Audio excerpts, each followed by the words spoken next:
What's up, y'all? What? Talking to, we're live now.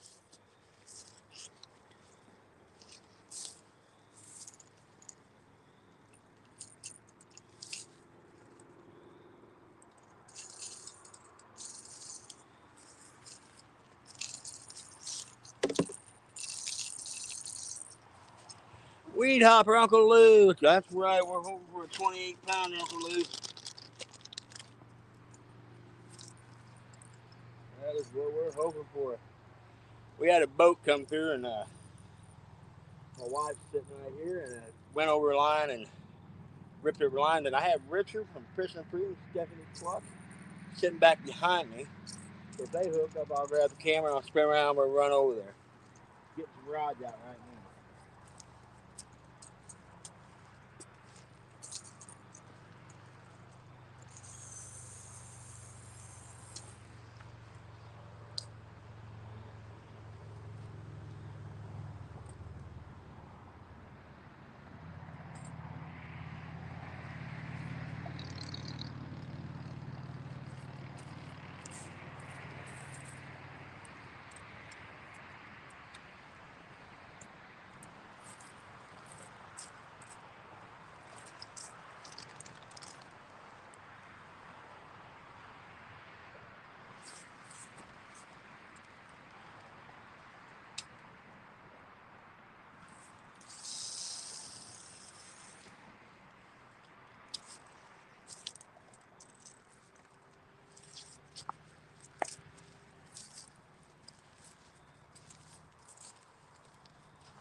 All right, how's everybody doing?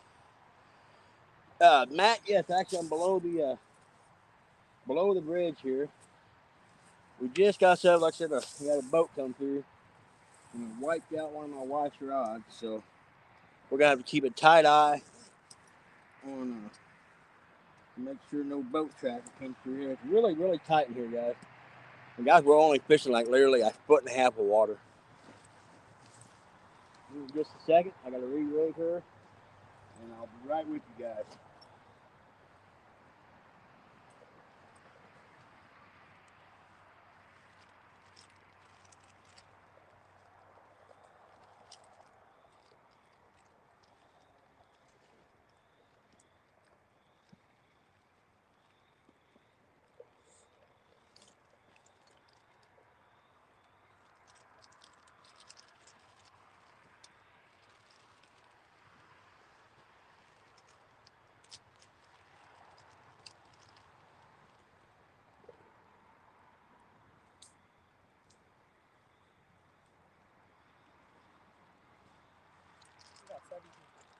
Huh?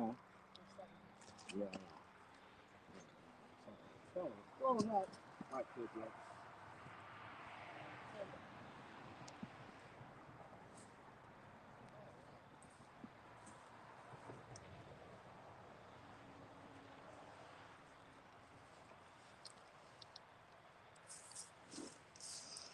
All right, guys, I'm getting my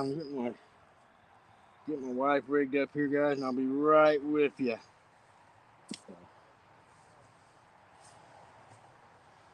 Yeah, we wasn't here like 2 minutes, and a boat come through and ran over her line and ripped out a bunch of her braid. Yes, Weed Hopper is insanely shallow. A lot of times you'll hear these fish hit before you ever see the bite. You'll hear the water blow up, and the next thing you know, you're hooked into a big old monster channel cat.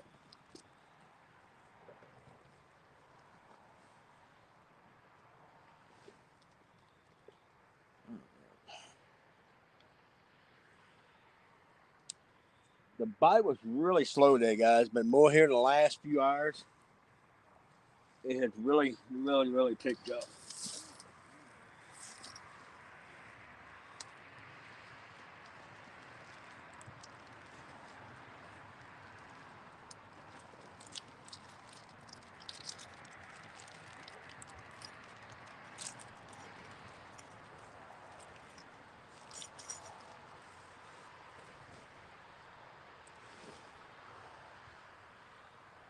Nubbies, what's going on, buddy? Got Matt in the house. Who else we got here? We got Weed Hopper. Got a bunch of y'all starting to roll in. So I gotta rig her up here, then I'll be right with you guys.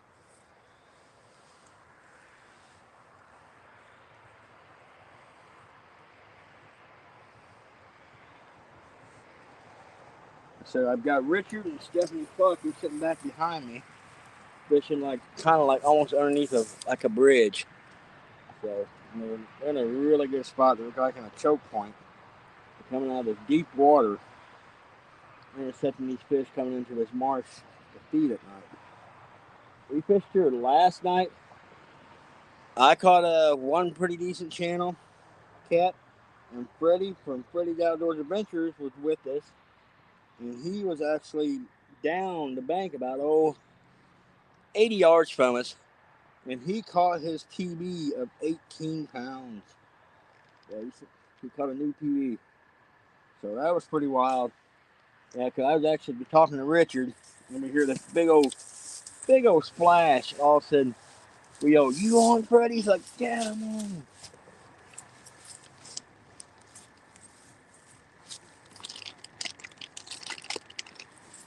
All right.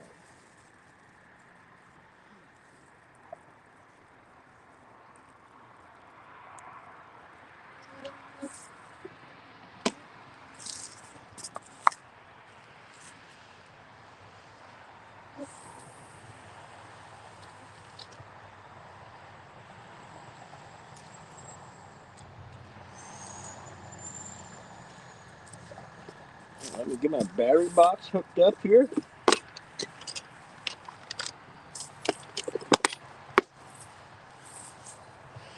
I'll be honest, y'all, I wasn't planning on going live, but Mark told you a lot of you folks that we were getting ready to go fishing, and some folks were like, "Hey, go live." So like, all right.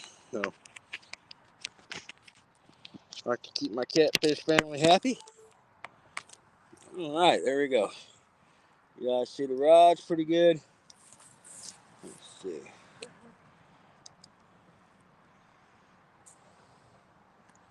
All right, there we go.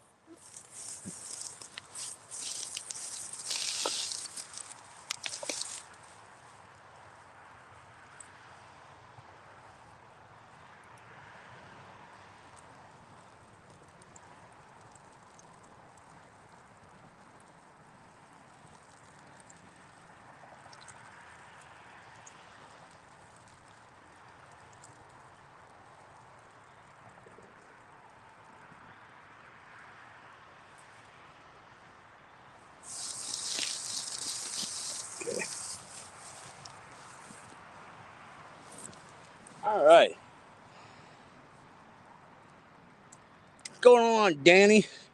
You're right, buddy. It does look like one of the duck lines. It's freaking I'm sitting here in the middle of the marsh, and we're like literally fishing 1.5 foot, maybe 2 foot of water at most.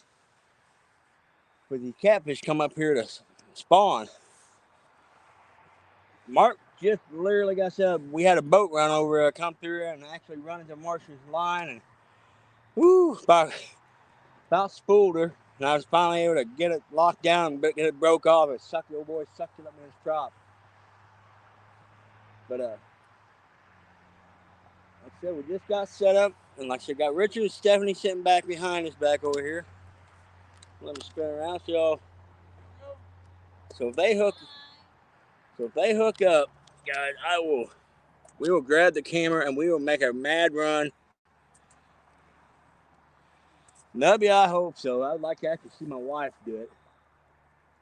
Today was like, I mean, it was brutal today, guys. It was like we started off like gangbusters yesterday. Caught some nice channel cat, some pike. I mean, we had a mixed bag of stuff. We had all kind of like walleye, some pike, channel cat, largemouth bass, smallmouth bass. We had a little bit of everything. So, but we just got up here, and we could have got up here a little earlier, but I'm gonna be honest, the bite really doesn't get worth a darn like where we're at until after dark. So we just got set up. So we're gonna fish for a while, guys, and we're gonna see what happens. Sampy, what's going on? But me and Richard, the girls, they fished hard today, and then they came in for lunch, and me and Richard went out. We managed a few fish, but Richard did get a 30-pounder, a snap turtle, the side of I mean, guys, I'm talking like the side of a 16-inch tire. This thing was massive. And we were like, yeah, we had a bit of excitement getting that thing in the boat. So, yeah. My wife's actually got on the phone. I'll bring it over here and see if you guys can see it. We'll try to show you guys. But yeah, we fished here last night, and I caught one pretty nice channel cat. We caught a bunch of big old brown bullheads, which we don't have the brown bullheads in Missouri. So it's a kind of a different species. We caught several of them last night. All right. Y'all look at that. Look at that big old turtle. That'd make Danny Stone proud right there. And now Richard's boat smells like freaking snap turtle. It's just, whoa. Come out of this old stinky marsh mud and they just stink. So,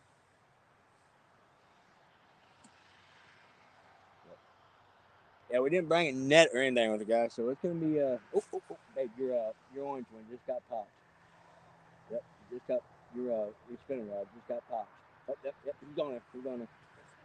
Yep, hang, wait.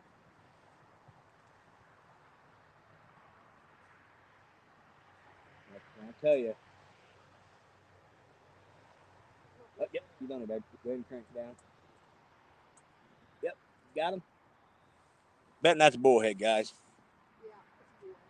Yep, all right. So there's a ton of bullheads in the swamp too, so that's just a yeah, there's a lot of bullheads in here, guys. A ton of bullheads.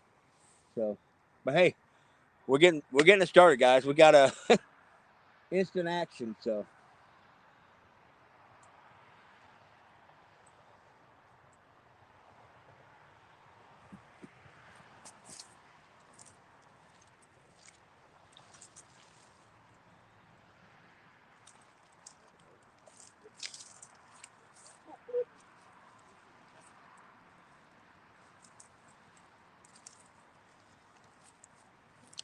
All right. First fish of the evening, bullhead. So, Matt, if we were a flathead fisherman, actually, I am going to keep this thing, guys. I'm going to I'm actually going to try something. I'm going to flay a chunk off this thing here in a little bit, and we're going to throw a bullhead flay out.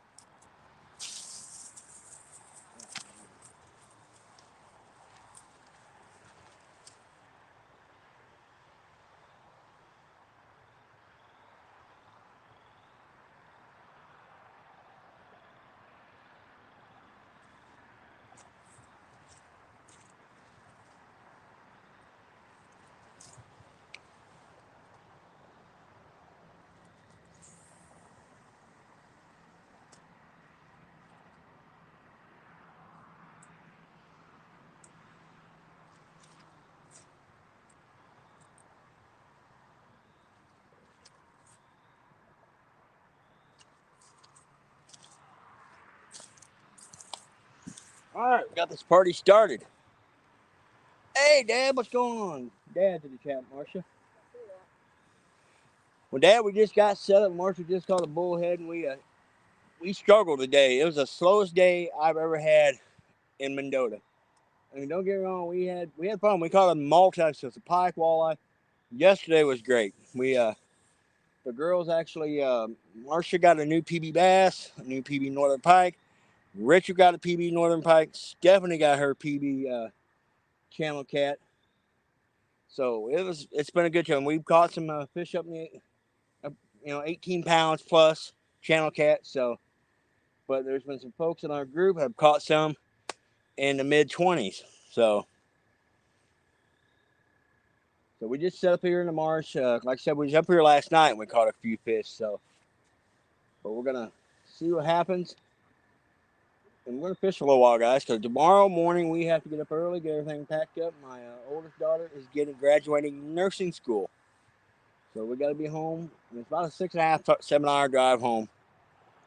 So we are going to get out of here in enough time so we can make her graduation ceremony. The first day was it was cold, guys. I mean, it was rainy, miserable. It was tough. And the last couple of days, the weather's been just absolutely gorgeous. Getting cool at night. Like we've been tent camping up here, and I slept like a baby last night.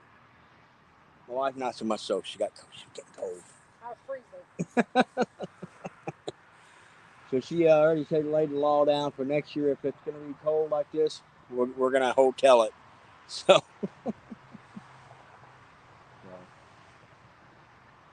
But like I said, hopefully between us and the Clucks, we're going to put a big old channel cat on the bank for you. Which last year, me and my wife fished here the last night. We was in Mendota last year. We came here and we ran ourselves ragged on this bank. It started off kind of slow, and then we had like pretty much nonstop action for a couple hours. We caught some dandies off the bank here last year. So.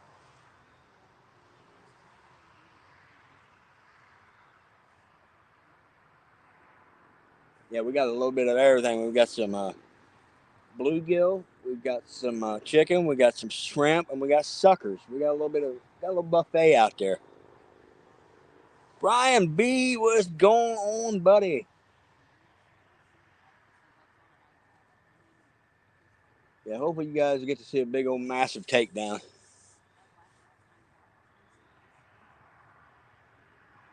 And we've caught some up here. I mean, they just absolutely leveled the rods. But we did have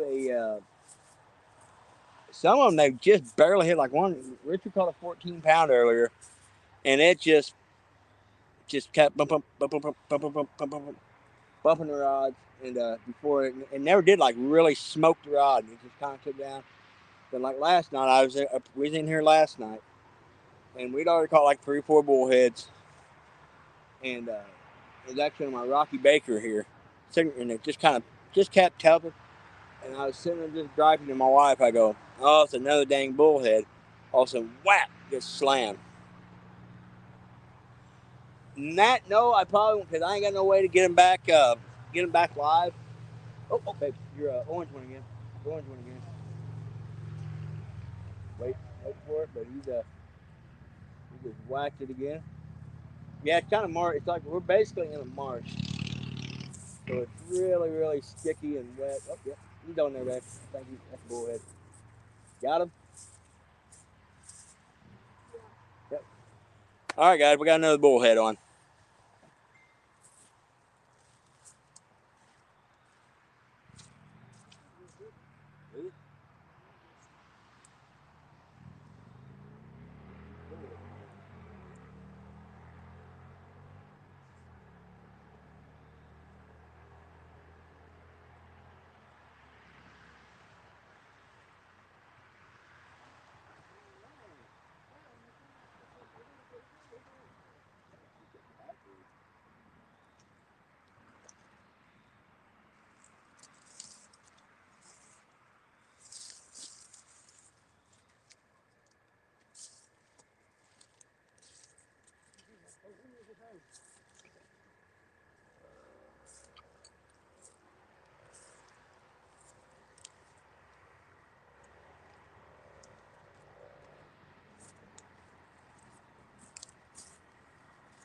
All right, guys, fish number 2, another big old chunky bullhead. Not what we're after, but hey, we're getting some action.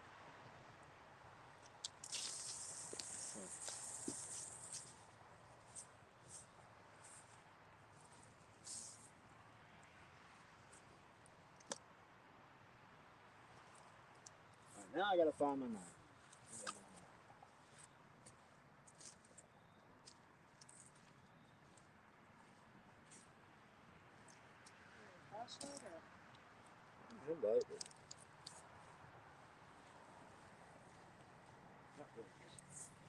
There it is.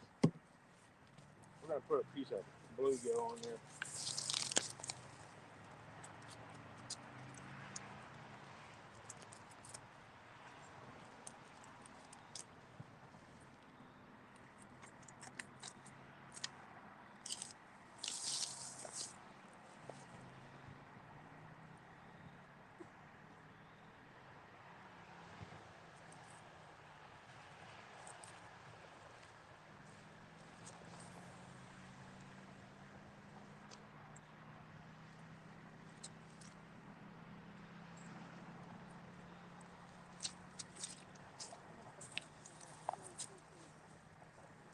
Sinking. All right, guys, I'm back. Evidently, we got her in the bullhead hole. Evidently, that's how I had a rod yesterday. It was the same rod every time, and I was catching bullheads. Like I said, we caught about 6 of them in here last night. And they were all, I mean, as far as bullheads go, pretty good size. So, but yeah, if we're back home, that would be some great bait. But yeah, guys, we're gonna be the River Rats crew will be live. Hopefully, we got a meet and greet on the Mississippi next weekend. Friday night and Saturday night, we'll be on the Mississippi River, and we've got a bunch of folks coming in. Matt from Wanting to Be Outdoors, Chad D Fields come down. There's a bunch of folks coming. I think Chris Hooks and Hammocks might be coming down, and I forgot who else. We got Richard Stephanie, of course, is going to be there. Danny's going to be there. Myself, my wife will be there Saturday evening, and but I was looking at the river stage. It might be some tough fishing, guys. Looks like we're going to be dealing with some really fast falling river levels. So, but that could very well change during the week. What's going on, Catfishing Fever? All right, guys, we need a channel. We got 2 bullheads on the bank already. We need a big old channel kitty.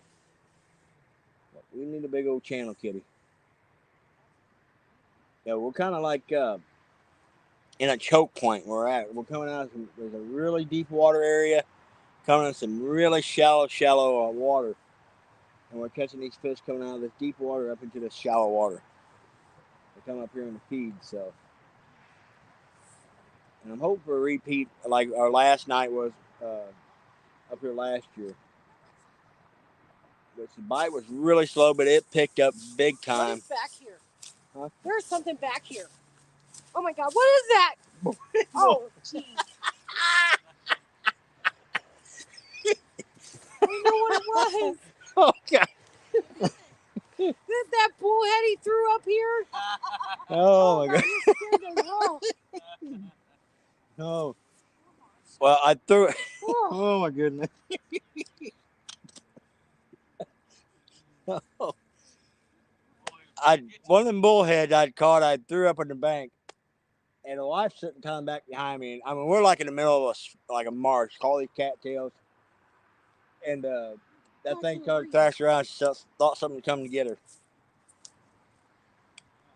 sounded like it was getting closer to me. Oh my God, my sides hurt. That was great. My heart's still racing. Yep, it's the bullhead. It's like, oh my goodness. Oh my goodness. Yeah, we need a big takedown, guys. I got a feeling it's gonna happen. It'll happen. Between us and Richard and Stephanie, somebody's gonna put a big old channel kitty on the bank. So, like I said, we sat here for a little while last night before we actually started picking up. Kind of the same thing last year. I think these fish don't really start getting up in here hot and heavy until it gets like dark, you know, like it's starting to get now. So.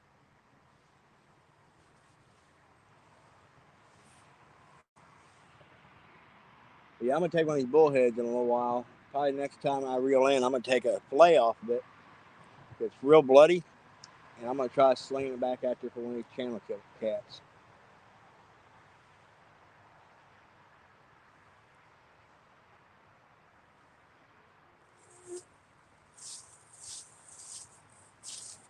Yeah, it's an absolutely gorgeous night. I got a hoodie on. I'm actually thinking about. I'm gonna have to take it off because I'm actually starting to sweat. But I wore it out here because it did get a little chilly last night. Towards the end when we was fishing, we fished about 11 last night. And like I said, we had Freddie from Freddie Outdoors Adventures with us. He made the drive. Him and Chris from Hooks and Hammocks had drove all the way here, come up here and fish with us. And Freddie came out with us, and he was down probably another 40, 50 yards down the bank, and he caught an 18-pounder.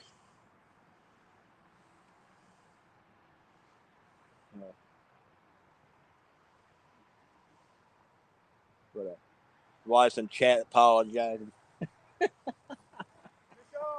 Fish. Oh. All right, guys.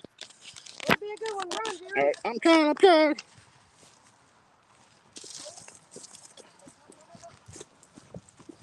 All right, here we go, guys.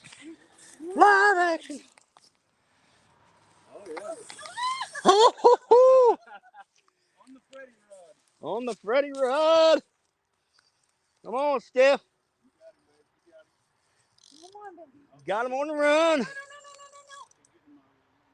I'm trying. I got muck boots, and if I have to go in, I'll go after him. This rod is. This is great. Oh my goodness, this is great. This rod is awesome, Chris and Kelly. Thank you. Oh my God, Richard just went into his butt. Oh my gosh. That's a good one. That's country boy right there, y'all. You got it? Richard's going in after him. Got him. Yeah. All right. Oh, that's a tank, y'all. Oh my gosh. Huh? Do we have fish grips? Yeah. Okay. Where? All right. Guys, I'll be right back. I've got a scale in my bag, and I'm going to walk down and get the scale here. Stephanie, Here, I got a scale. Oh, you got a scale? All right, perfect. Richard got a scale up here. All right. Ooh, nice channel cat, baby. Nice. There you go. Hold him up there for him. Very first time she ever used her new Freddie rod. I just got it today from Chris and Telly. Check that dude out. Nice. That was so much fun. We're going to get a weight on this fish, guys. I knew it was going to happen. Like I said, this is a good spot. These fish coming out of this deep water into this shallow marsh. All right. You got him? Yeah. What do we got? Oh, quit flopping.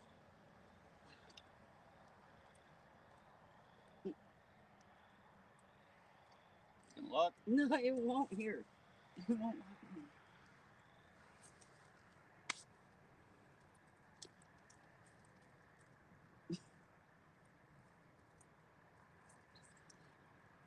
It'll ever lock. It's about 13.38. 13.38 channel cat, guys. Whisker Dreams, come on. They're locked in 13.34. All right. One more look at him. One more look at him. Make sure you get a picture of that fish for her, Richard. Oh, yeah, sure will. Wherever it is, I was watching Parker Pursuit here.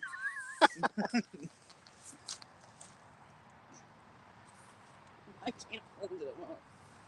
Quit it. Right there. Good job, baby. Did he smoke it? Yeah. Yeah. He tapped it real loud about 3 times and then just Off to the races. That was so much fun on that little pole. Woo. Richard's going in. Maybe you're a champ for doing that. All right, too. guys.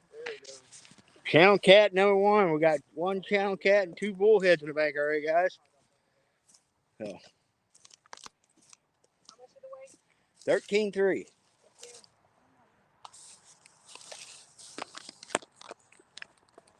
Richard went up to like his man bits and after it. You had to make sure she got it. Make sure she got it. She caught it on the old Freddie rod.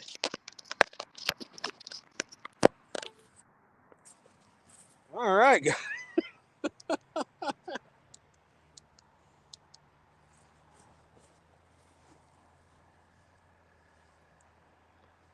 David, what's going on? Yes, Stephanie just caught a 13-3 Channy cat in the swamp. Like, well, it's called a marsh up here. I mean, it's literally, we're fishing, guys, we're literally sitting in like maybe foot and a half, 2 foot water, absolute tops. Is what we're fishing in. Guerrero, what's going on, buddy? So, all right, guys, we haven't been live, but right at a half hour, and we have one channel cat and 2 bullheads on the bank. So, we're off to a good start, guys. And another no skunk show for us.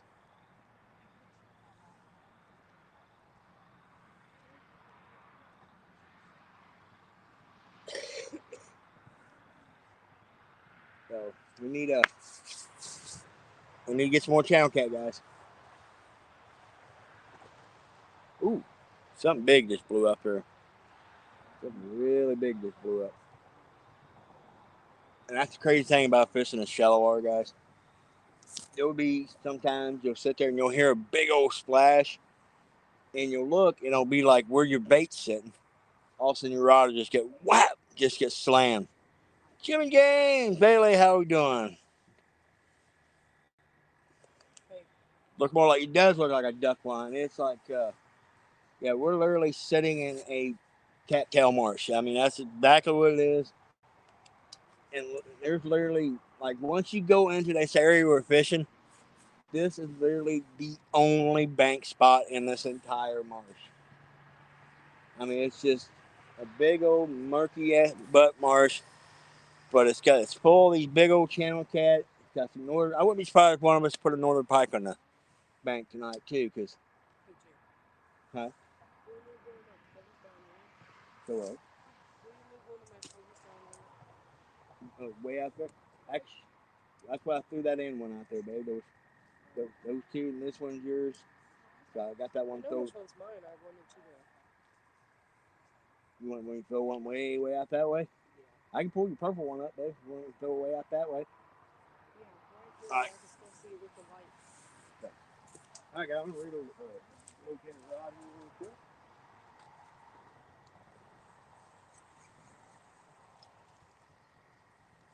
Maybe your orange is getting burnt. That's what happens.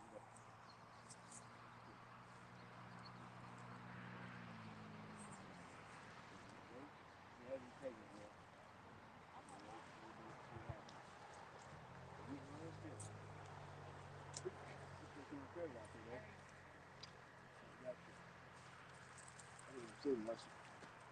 Well, just pulled one in, no bait.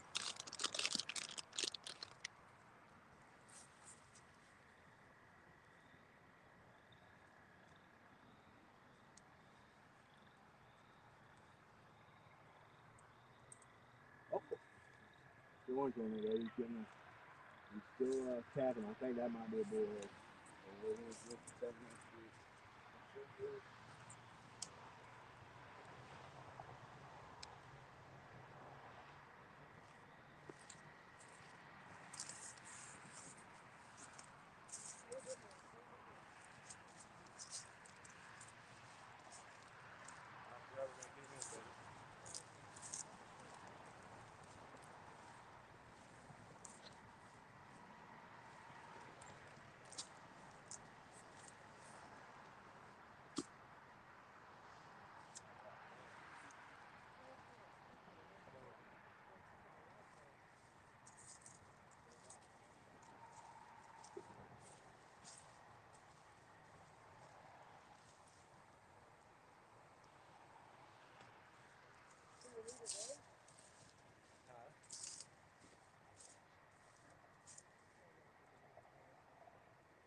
Pretty sure that's bullhead. Be ready for this fight.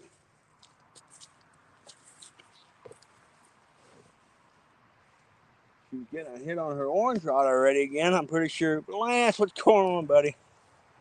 I'm pretty sure she's got another bullhead working on her rig right now. Cause He bumped it a few times. But I do have a chunk of bluegill in there, so it'll be harder for him to get it off there.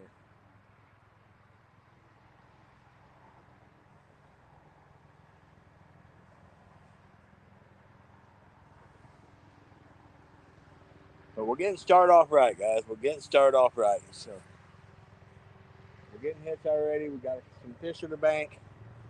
Heck yeah, guys. This is our last night in Mendota. We got to get up early and get on the road, so we wanted to make the most of it. Me and the wife did this last year. Fished off the bank. We had a phenomenal night, so we were like, you know what, let's go do it again.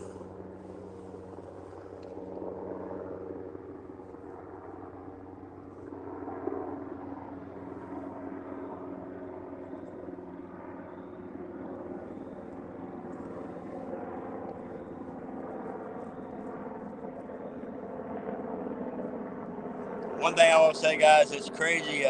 Yes, Lance, we've got 2 bullheads, and I've got Richard and Stephanie back behind me. And Stephanie just caught a, how much that fish weigh? I think you said 13. 13 pounds. Stephanie just caught a 13 pounder. So, yeah, Lance, we've only been live right a half hour. And, yeah, we literally just, Stephanie just caught a 13 pounder just a few minutes ago. You can actually go back in live and look at it. And we've got a couple of them big old brown bullheads. So, yes, Lance, we're across from the dog park where we're at. We're actually across the way from the dog park by the bridge. They're actually doing some road work. But, yeah, we're down here. We came on that road where they're doing that road work, and that's where we're at.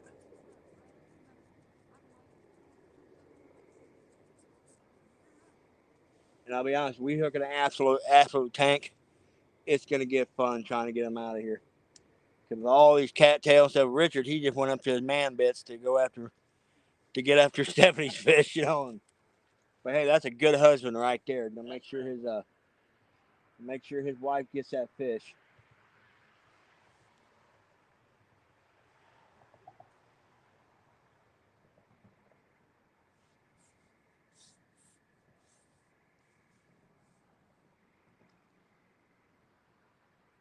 All right, guys. We need another one. All right, Matt. We'll see you in just a little bit, buddy. Oh.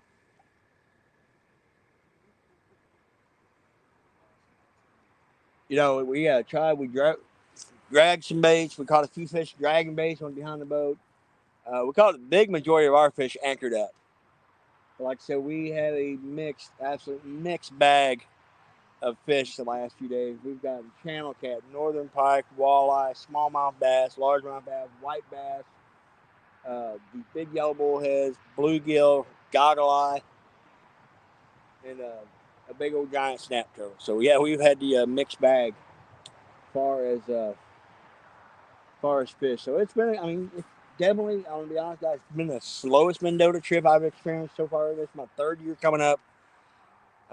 We're just a touch early, I think, this year. And cause it was literally, I mean, it was like cold as crap just like 2 weeks ago up here. But we're back up here fishing, but the big thing we get to see everybody that we don't get to see. We get to see Betty and Brandon Cross, Mark, Catfish Crappie, Chad and D, Freddie, Chris. Thank you for the $10 super chat, Dave. Dave said, "Atta girl, Steph got the $10 super chat." All right. So,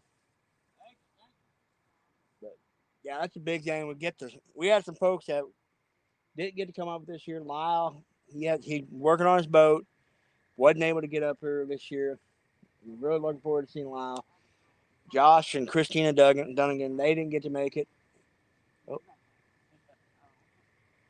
I might be getting a bite. Yep, I'm getting a bite.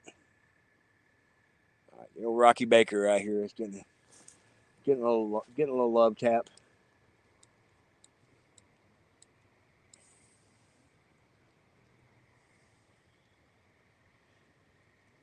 Yeah, it just didn't work out. That we got Adam from Cat Claw Rod Holders up here. We got Luke and Tara from Rods and Reloads. They're up. So we got quite a few folks up here.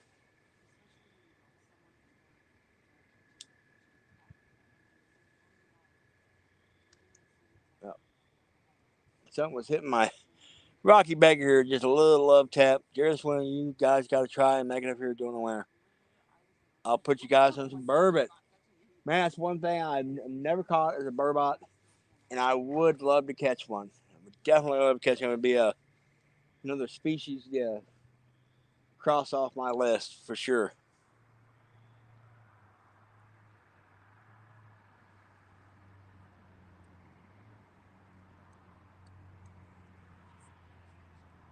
Oh, that little breeze feels good. Guys, I ain't gonna lie. Me and Richard both were talking. We both got a little bit too much sun, and yeah, that little bit of breeze feels good. Feels really good.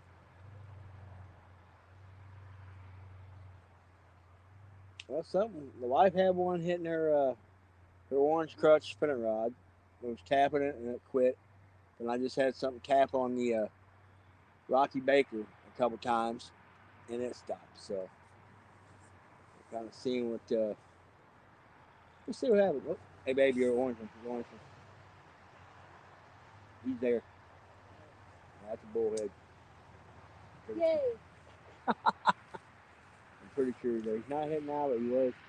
He was pulling it pretty good. But I wonder if he ain't got himself hooked. Because, yep, he's there. He's there. There he goes, babe.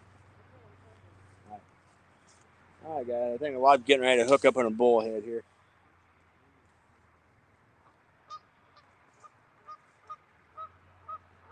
It's super, super sticky, swampy, guys. You got him? Yep.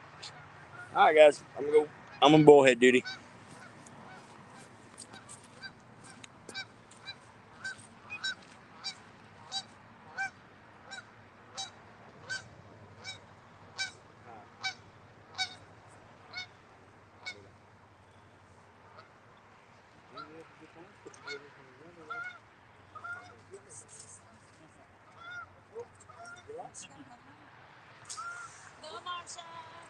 Got off. Oh, I thought you had another bullhead. Well, he got off, but it's not like it breaks my heart, though. I know, right? Well, that one got I off, want to guys. seem ungrateful, but I'm like, So we don't. joy.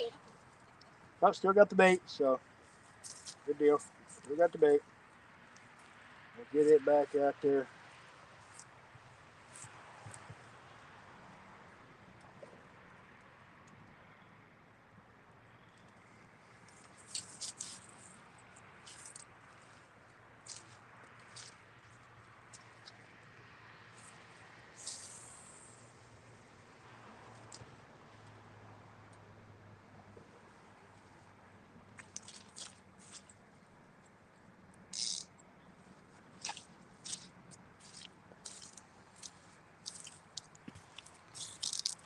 Where'd you guys get your fish off of?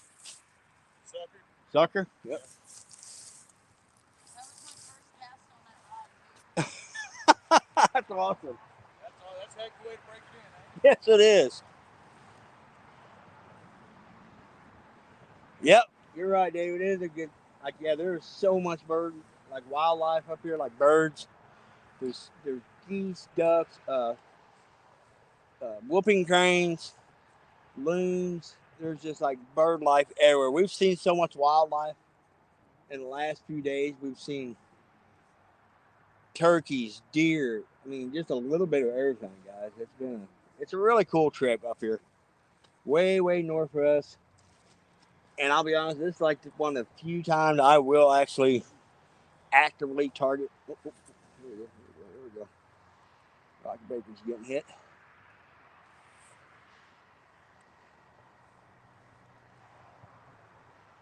You know, this is one of the few times I will actively target channel cat. Because back home, I mean, don't get me wrong, we catch some nice channel cats, but nothing like these proportions. And catch them in this crazy shallow water, it's insanity, you know. Bless you, babe. So it's definitely, like I said, this is my third year up, and it's probably going to be as long as everybody's able and willing, we'll all probably come up, still keep coming up here year after year. Oh, it's a barbecue. Welcome in. Welcome in. So, yeah, it's been like I said, it's been a great couple, like, well, 3 years now. Coming up here, getting to see everybody hanging out, catching a bunch of fish. So, I mean, fishing, I mean, that's yeah, part of it, but big thing, like getting to see everybody hang out. So and like I said, we don't get to see, like, Betty and Brandon Cross. It's the one time a year we get to see them. Lance wasn't able to come on. Audrey is, God bless her, she uh, having some issues, so prayers out for her. They weren't ever, they made it up last year. Uh, like I said, Christina and Josh Dunnigan weren't able to get up. Lyle wasn't able to get up this year, but there's still a bunch of us was able to get up here.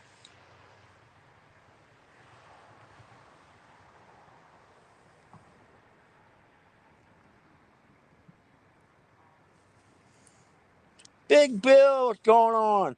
Good night, Bill. Sleep tight, buddy. Yeah, we're gonna fish a while yet. Like I said, this is our last night. We're gonna make the most of it, and hopefully we can get some big old channel kitties on the bank, y'all. Like I said, we've already got a 13-pounder on the bank and a couple bullheads, so we've already kicked the skunk to the curb. They've been here, water.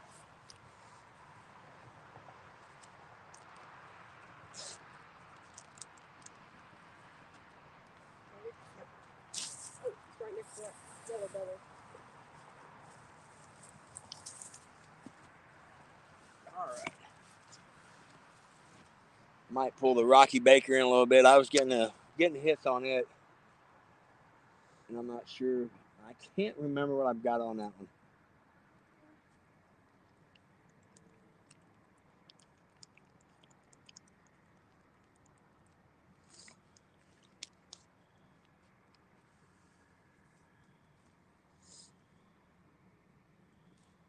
But yeah, I may pull that one in, check, see what's up. Cause I was getting hit. That might have been a bullhead, and hopefully the little sucker didn't take my bait, or else not already hooked himself. But bullheads are bad about that. They'll hook themselves, and they'll just lay there. They won't move, and they just literally lay there until you reel them up.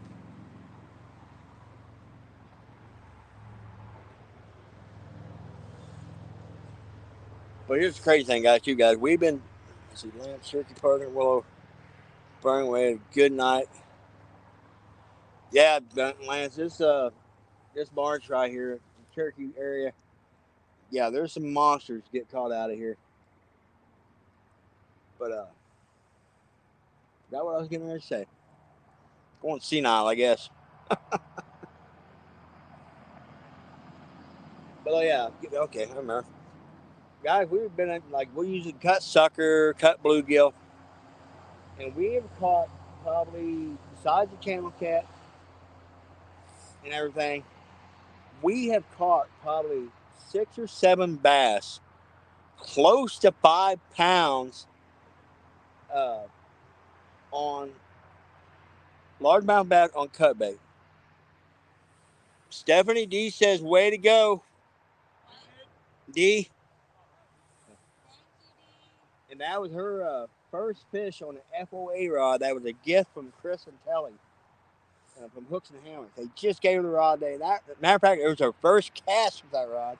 First time she ever casted that rod. Threw it out, and bam, nails a 13-pound channel cat. So Chad D had a good evening. I mean, after a brutal long day of just slow fishing, they got on to this evening. They got them. So, all right, guys, I'm gonna pull the Rocky Breaker in. Oh. All right, guys, we might get some live action here. Richard just jumped up like he was butt shot.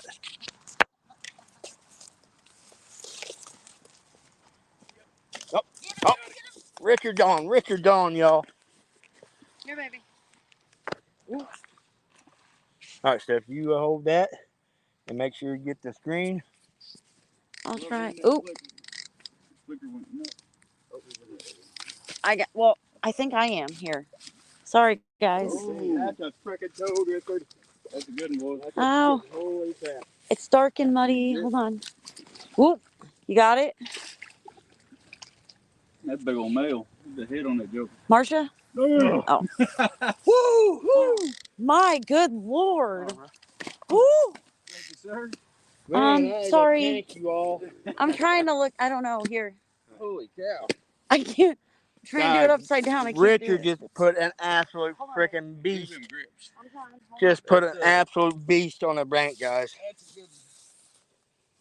You ain't gonna believe what that was on. Chicken? Skipjack. Skipjack. I just threw that out maybe 5 minutes ago. Not even 5 minutes ago. My golly, look at that thing. Oh, There goes oh, the light. broke the line. Come here, boy. Get him, Open baby. your mouth. Guys, this fish ain't 20. He's This might got be it. our 20. Huh? This might be our 20. Yep. Okay. Oh, you made a mess. Woo! Here you go. There My golly. you go. Big hog-headed joker. Look at that, y'all. Mercy me. Good Big grief. channel cat. That might be a new PB channel cat for me. Let's find out, guys. Woo! He's pissed. Yeah. Scale. He is mad. Hold on. All right, guys. Let's see what our final. Oh yeah. New PB for sure. Look at that thing. What Let me is get it? some pictures. 21.86. Woo! Congratulations, All brother. right. Heck yeah, dude. Bam. Thank you. 21-pound channel cat out of the marsh, y'all. Look at that joker. Live action. All right. Let me turn that light off. Yes, please. Get a little pictures going on here. I can figure out how this works. There you go. All right. All right. Do you need my light? Yeah, I think so. I got my flash. Hold on. Hold on. Do I gotta do it this way? Perfect. All right. All right, guys. All right. One more look, and I'm gonna put him back in My water. goodness. That's what I'm talking about, y'all. How much fun was that, man? Holy cow, that was fun. I had the clicker set too. That clicker went to screaming. Oh, he's ready. Whew. Thank you. All right, guys. Got a swamp. You put another swamp giant. 21 pounds, babe. Yeah, I heard. I told you that spot was fire. Oh, it is. It is.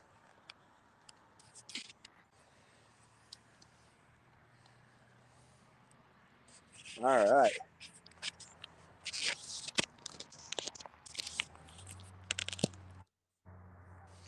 All right, guys. I'm going to check the Rocky Baker real quick.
All right, we'll be right. I'll be right back, guys.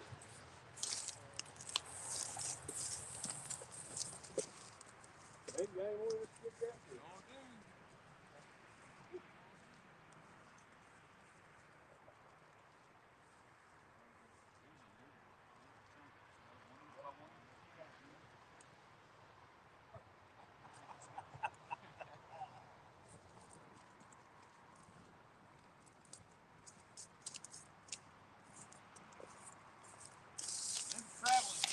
Yep.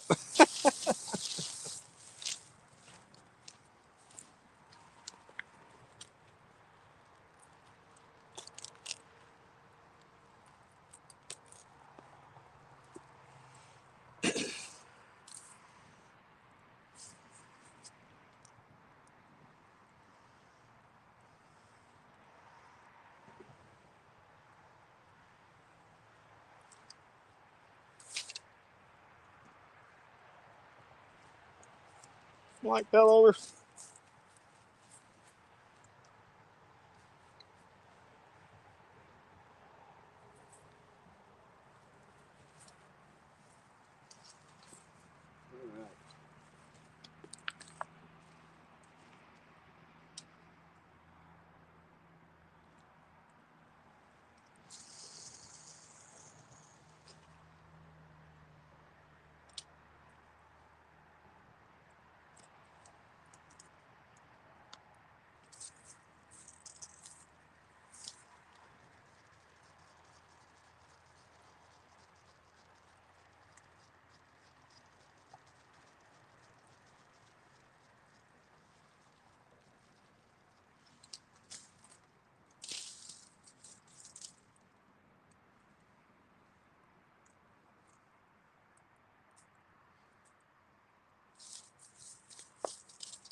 All right, guys. Well, y'all just coming in. Richard just caught a 21 pounder. So we've got a 21 and a 13-pound channel cat on the bank. So Lance is going to have some flatheads tomorrow. Yeah, well, might be back on the river, back home, back in Missouri on the river Saturday. So gonna try to get out of the river, maybe possibly night. Don't know if we'll be able to do a show or not. We're gonna try to do a show this weekend. The whole River Rats crew, get the whole River Rats crew back together. We've been kind of slacking, like with the ladies tournament and everything. We didn't want to put on a show and everything, so.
All right, baited back up. Fresh baits and some of the rods, most of the rods, so that's what happened, guys. Off to a heck of a start, guys. Off to a heck of a start. You're gonna be in trouble. Don't know.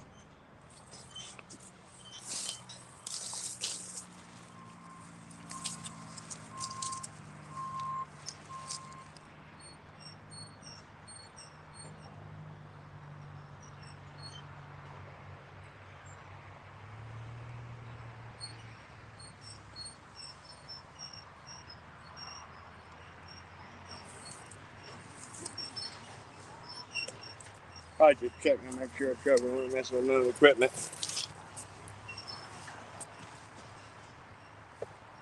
Oh, all right.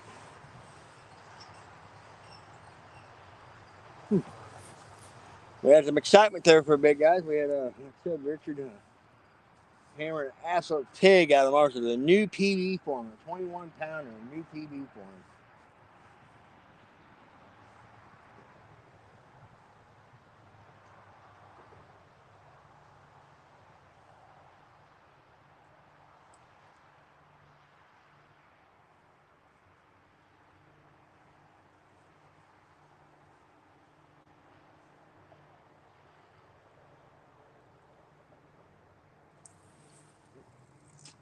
Hey, babe, go on and drive. Go on and drive.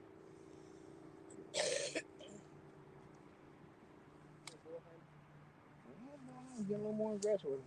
Let him have it real good, though. My wife's getting a hit on her one of my orange rods here, guys. Orange crush.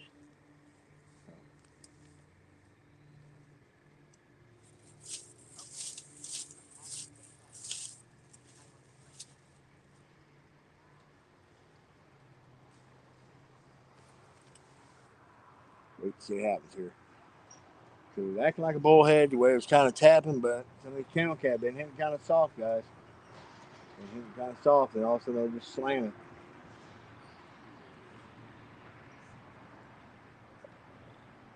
If I had one doing that to me last night, I swore him down. I thought it was going to be a bullhead, and also the rod just got smoked. It was a pretty nice channel cat.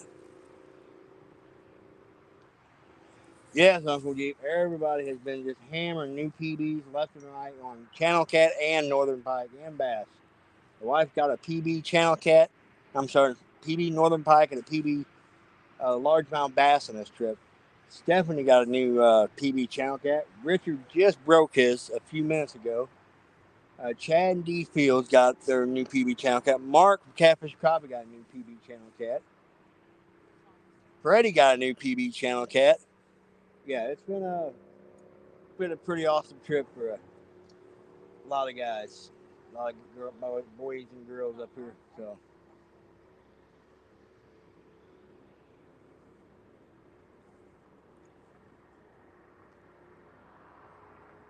Well, he hit a few times, baby, and he kind of leave him alone.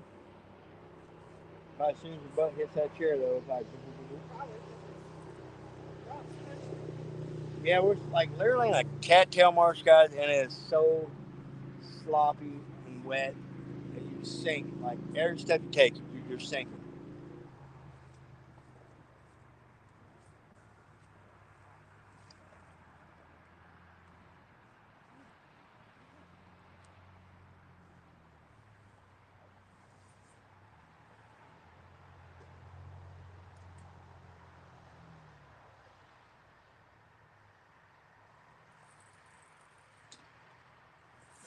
All right.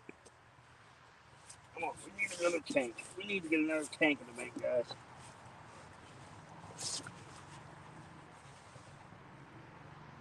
Yeah, because these fish are coming out of this deeper water,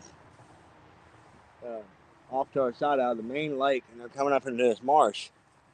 And like I said, we're in a little joint, like Richard and Stephanie. We got them in a choke point. That's where me and my wife actually sat last year and absolutely hammered them. And then, oh, dang!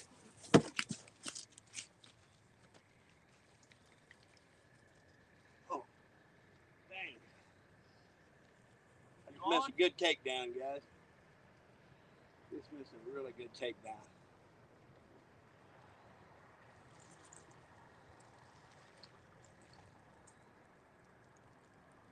I literally just threw this one out, guys.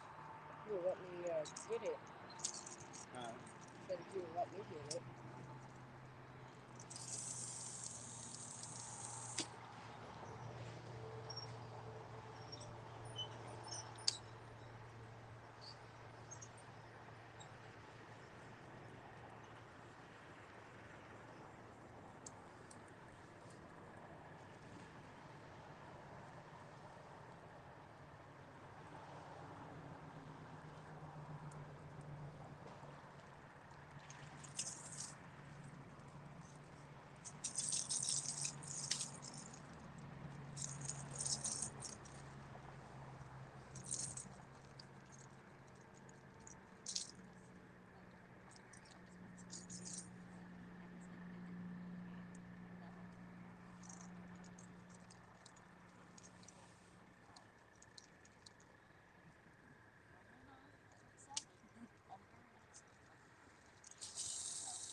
All right.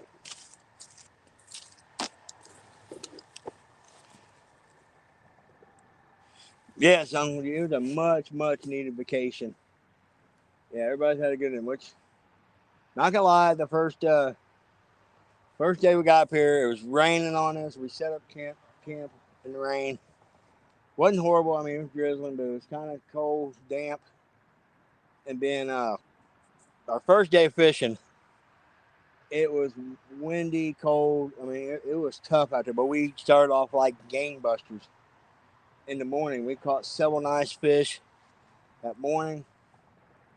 So yeah, it's definitely been a great vacation. Not ready to get back to work next week. That is for sure. Need a vacation to recover from this vacation. So,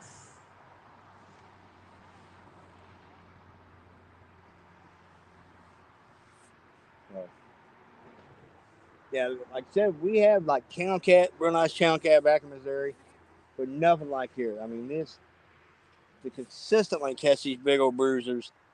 So we're more known for like uh, blue cat and flatheads. We're more known for. Definitely not these big old channel cat. There's a few lakes in the Illinois side. It's got some real nice channel cats, some real good channel cat. But definitely you're not going to catch them at the rate you catch these hogs. So.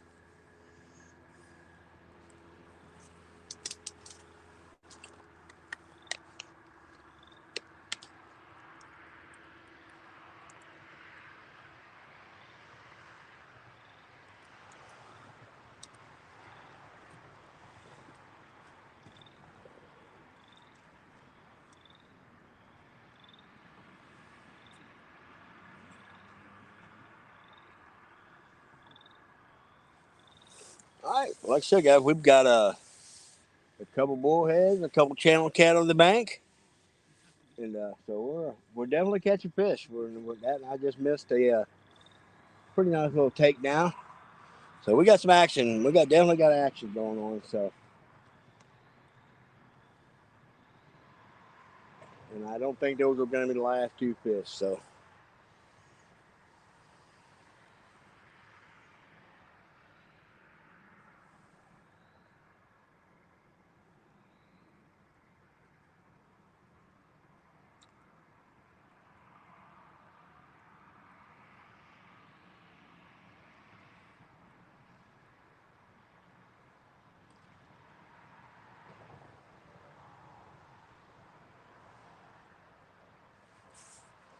boy, I mean it's peaceful. But the only thing, I mean, we got a road right by us, so we do got some. Oh, Stephanie standing up. She might be getting something going on. Fish on. Fish on. All right. Damn. You got off? Popped off. Ah, popped off, guys. Stephanie was hooked up there for a bit. I seen Richard stand up and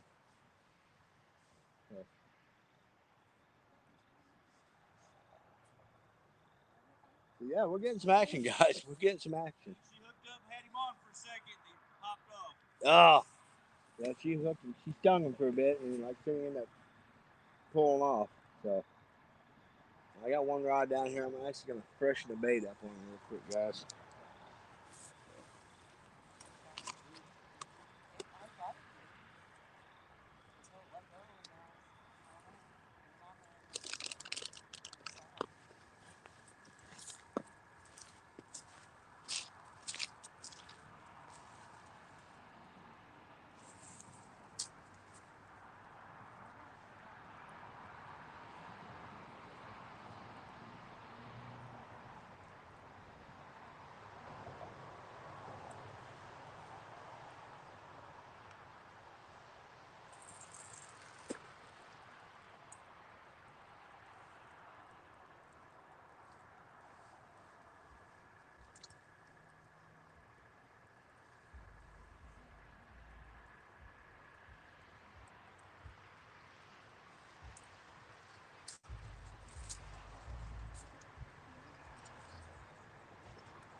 Evidently, the bullheads are cleaning us off.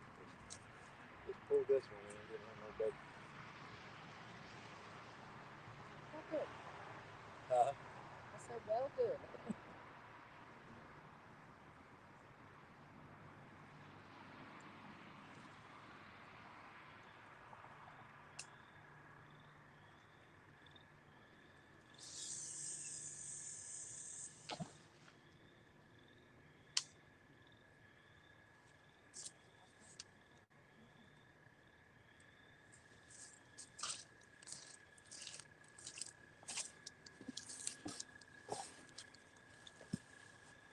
all right, yeah, I just pulled that one, and that one had no bait. Richard, Lance wants to know: are you using River City tackle hooks? Yes, I am. That's all we're using. That's all he used. That's what he's got on, Lance. That's what Richard's running. So me and the wife, we were running the Triple City hooks, and then, I'll be honest, both them hooks have been working just absolutely phenomenal. We actually was using the Triple City spooks and caught some pike off the dang spooks.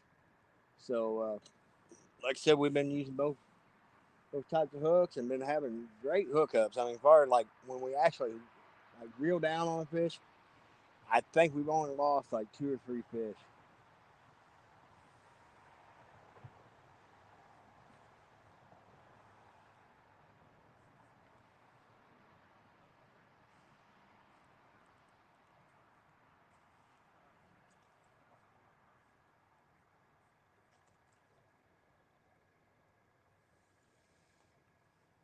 All right, we need another big takedown, guys. We need another big takedown to keep us awake. Cause boy, it's been some long days and some short nights. We've been, like I said, kind of. Like last night we night fished till like 11. Uh, I was up at like 4:30, drank some coffee, got some rigs ready, and we was headed out because everybody got ready, and we was out the door by like heading out by 6. So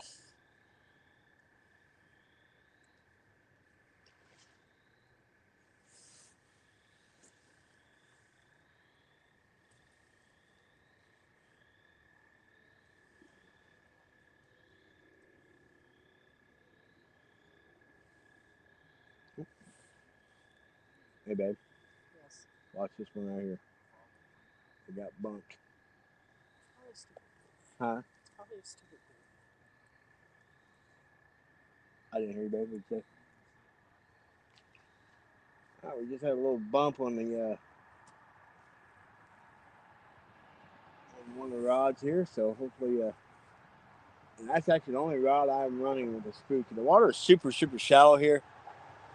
What's going on, Lyle? Lyle, we're having a good bank session here. Uh, we've got a 21 and a 13 pounder on the bank so far. And the 21 pounder was Richard's new PB. And they were sitting back behind us here.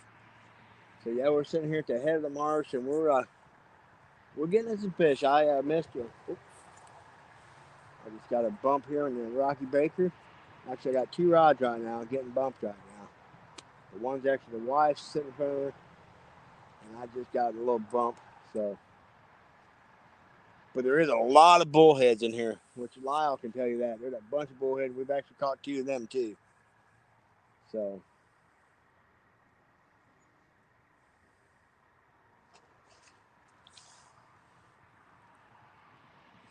the heck is that? Something jumped out there, guys.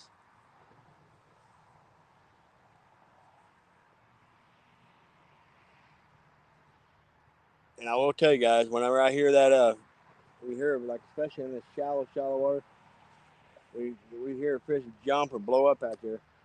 We instantly go on red alert because in this shallow water, a lot of times when they grab it, the water will blow up before your rod will ever get hit.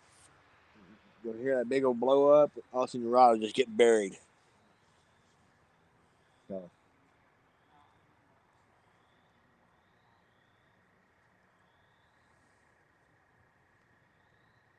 and surprisingly, no boats have came through. Last night there was a lot of boat traffic coming through. We had some boat fishing guys come through here. Then we had 2 or 3 locals in the John boats heading up into the marsh to fish. We did have one boat soon as we set up. come through, and it actually ran over one of the wife's lines, and man, there was rim drag. I had to grab a hold of the spool and clamp down on it so it didn't pull all the line out, and it thankfully ended up shearing off, so I was able to get it back, because it could have been if I wouldn't have grabbed a hold of it, it would have just spooled her old reel.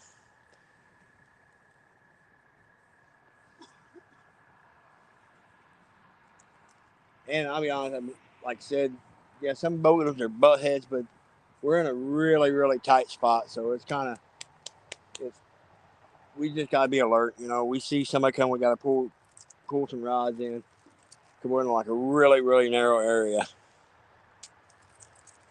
Matt, no, there's some folks staying all the way until like Sunday. Like I said, we have to get back because our oldest girl is graduating nursing school, so we've got to peel out tomorrow morning, which this means the world to us to see that, but we're also going to be sad to miss the annual fish fry up here. So, because Gary Holdenhauser, your big river them guys been coming to Mendota for years and years and years. And he extended the invitation to Lyle, and Lyle got us all involved. And we come up here to chase these big old freak nasty channel cats, and man, it's a trip, guys. I tell you what, it's like one of the highlights of my year. It's coming up to get to hang out with everybody and catch these big old freak nasty channel cats.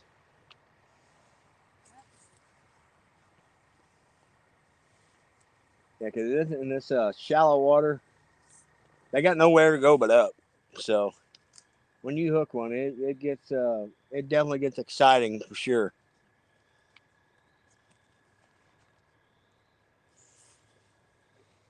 What time is it, babe?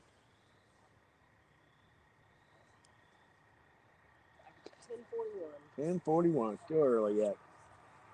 Yeah, cause we fished till about 11 last night. We got a lot later start than we did last night. But honestly, guys, we usually didn't like learning last night and the first time I fished here last year. We really didn't get into start getting in the hits till it gets good and dark. So.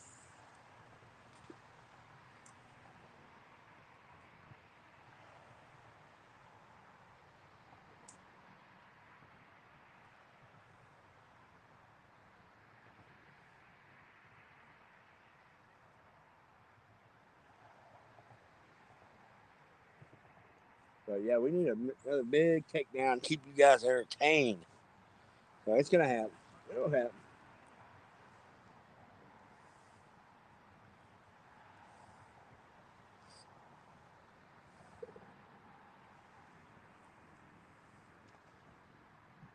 Yeah, we're hearing fish jumping out there. So, but that thing also, guys, there is so many monster carp that are up in this bay. They're doing their business too. They're spawning, and there's just some absolute just monsters carp. Some 20+ pound carp up in here spawning, raising cane. These catfish are up here doing their business, and plus they're eating the carp eggs. And where these carp get stirred up, and the catfish will come up here and root around, and all this marsh bug, they're rooting up like dragonfly larvae and all kinds of different crawfish and all kinds of stuff when they're stirring that mud up. And these catfish are coming in here and chowing down on all that.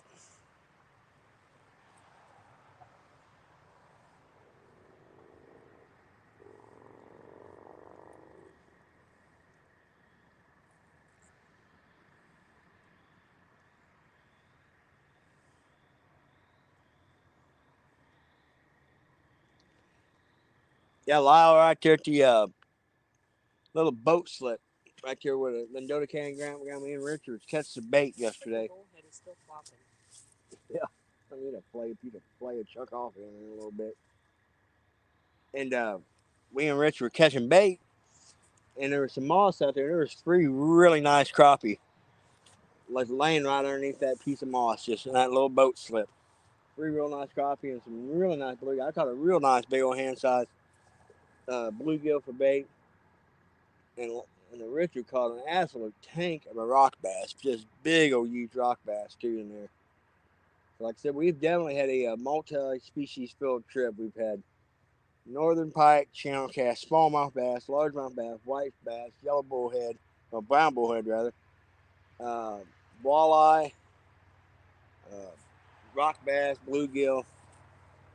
I mean, we've caught a little bit of everything. Aaron, what's going on, buddy? So far, Aaron, man, we've put 2 bullheads on the bank, and Richard and Stephanie are back behind me, and Richard just put a 21-pound channel cat on the bank, and Stephanie has got a 13-pounder she just put on the bank. So we're getting into some good fish. Who just sent that?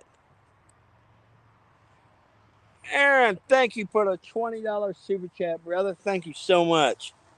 Thank you so much, man.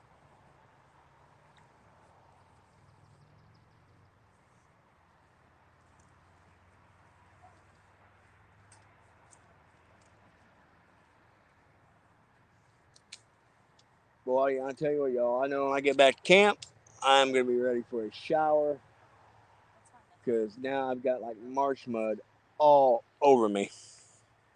But let's see. Threw that rod out, threw this rod out. I'm trying to think. My wife's rod down the end. I'm going to try something here, guys. I caught a bullhead, bunch of bullheads, and I'm actually I'm going to reel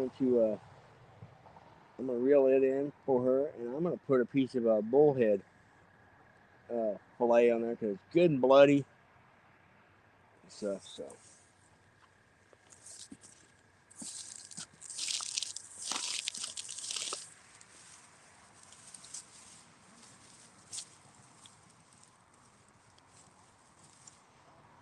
Oh my goodness. What? Look at the eggs in that thing. Oh, that's why we're catching constantly, ain't it? So I guess that's why we're catching constantly. Yeah.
No chicken, Lyle said. Hey, Lyle, Richard caught a 14-pounder on chicken today. Just saying.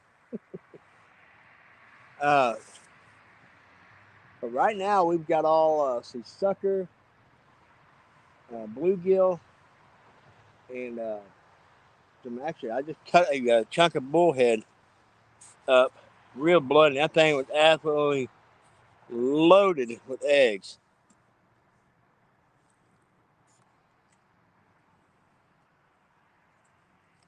Lance, sorry to hear that, buddy. Sorry to hear that.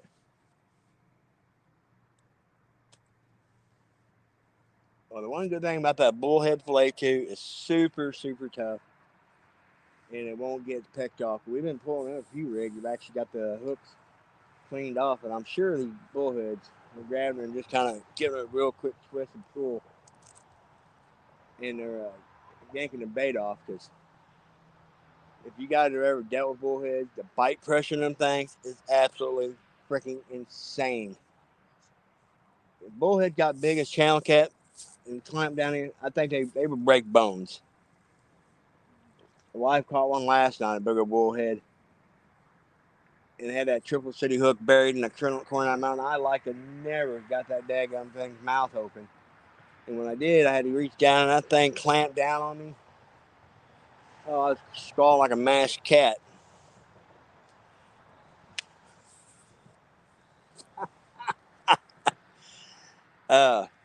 Mike, we are up in the beginning of the Cherokee Gum. I think you know where we're at, buddy. We're just up there where it starts to widen out. But so far, we've got a Richard. He's fishing up Stephanie right behind me. Richard just caught a 21 pounder, which is a new PB for him. And Stephanie just caught a 13 pounder. We got a couple bullheads on the bank, and we have missed a few hits too. And Stephanie had another one hooked that got off. So we're definitely getting opportunities. Definitely getting opportunities. So.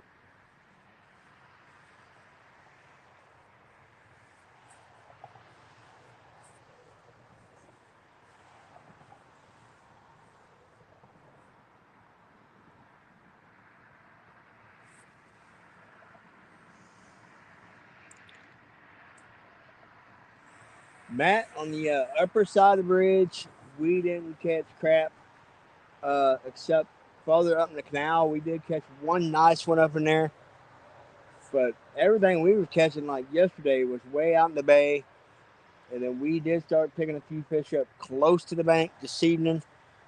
But yeah, we're actually like when you go through the out into the marsh, we're in where the marsh actually opens up. It goes back into no man's land. That's where we're at tonight. It's actually a super easy spot to get to. Full chuck, little short walk. I mean, I honestly, I wish I had spots like this at home on the river that was this easy to get to. And with this kind of quality of fishing.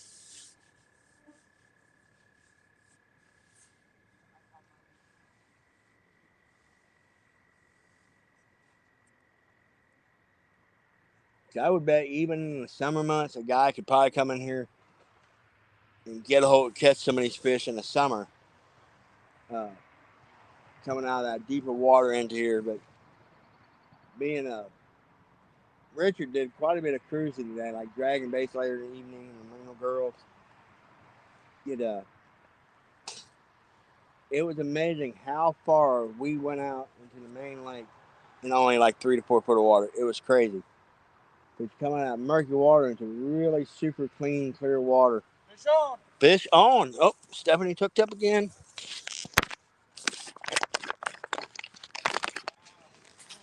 Bullhead.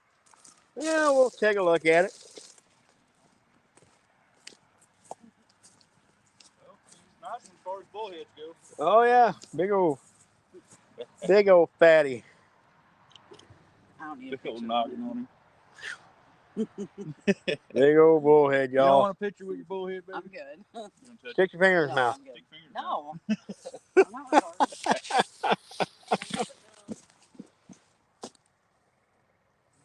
No.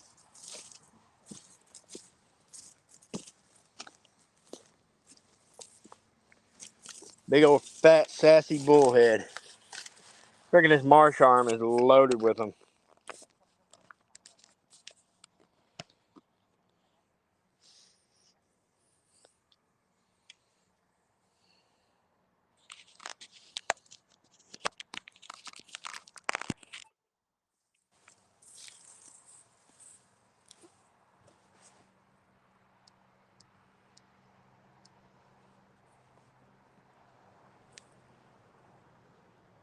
Bullheads are like really good to eat. We are in Wisconsin. We are at Lake Mendota in Wisconsin. We're up here. It's become a yearly trip. This is my 3rd year up, and we come up here for one reason only, for these big old giant channel cat. But guys, we do catch a multiple species up here. We catch a lot of northern pike. We catch walleye. We catch largemouth, spotted bass, white bass. I mean, we catch a little hodgepodge of everything. So we, like I said, we're up here in Wisconsin. This is our last night up. So we've been fishing all week in the boat, and we actually came up here in the swamp, like in the marsh. Last night we caught a couple of real nice channel cat, and so far we've got 2 nice channel cat in the bank, 3 bullheads. So we're staying busy. We're staying busy. We've got, like I said, we're gonna fish a while yet. Like I said, we're gonna make the most of it. This is our last night up. So thank you, Willie. Yeah, y'all. I do a lot of Willie's talking about TikTok. I do a lot of stuff on TikTok too. You know, some guys are not fans of. See, the purple rod down there, baby. I'll let you know it was getting bumped. The second one on the other side of your orange crush, it was getting bumped. So we'll keep an eye on that one.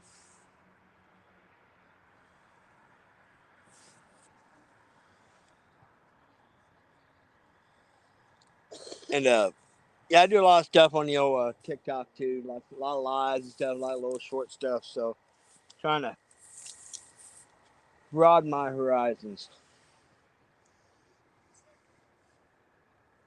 Yes, David, it's been a great trip. There's been so many PBs caught on a trip as far as channel cat. Stephanie and Richard both got brand new PB channel cat. Mark from Catfish Crappie, new PB. Chad D Fields both got another bullhead. Oh, Richard. Stephanie just pulled in another bullhead. Literally, the bait hit the water and boom, she caught a bullhead. Yeah, this marsh is loaded with daggum bullheads. But yeah, I mean, it is a phenomenal fishery.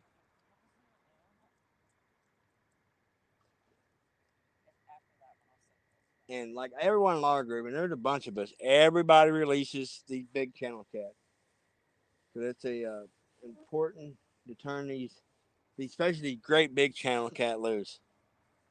So, but Lyle says, "Go way to go, Stephanie." Thank you, Lyle. So.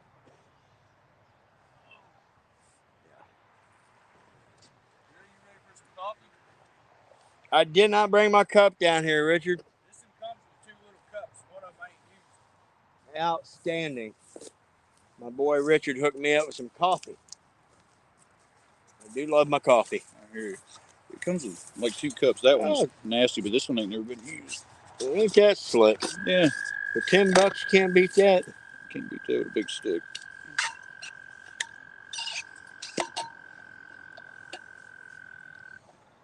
Oop. Let me pour some hot coffee on you, Jerry. Make me squall like a mashed cat. Right. I should have let it perk a little longer. It ain't very strong, but it'll do trick. Brown hot water. Still got caffeine in it. Right. All right. Got me a steaming cup of Joe. I'm good. All right, y'all. I got my coffee. I'm gonna become like super focused now. So.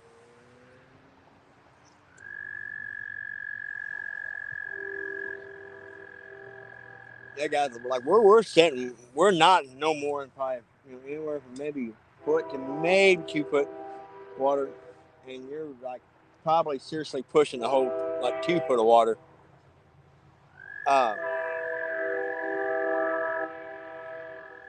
So if you do motor up in here, you have to be extremely careful. You got to trim your motor all the way up, or you'll suck up a bunch of crap in your prop, and you'll clog up the weep holes in your boat. But we were sitting here last night, and this gentleman come through here. No lights or nothing. We just heard the motor open. And and come up here in a John boat and have one of those mud motors on there that's designed to run in these marshes. And he got out here, got past us. He was courteous and he got past us. And as soon as he got out there about 100 yards, he opened that thing up and ran like a scalded dog down through this marsh, wide open. No lights, no nothing. I mean, we just had that thing cracked wide open, running down through this marsh.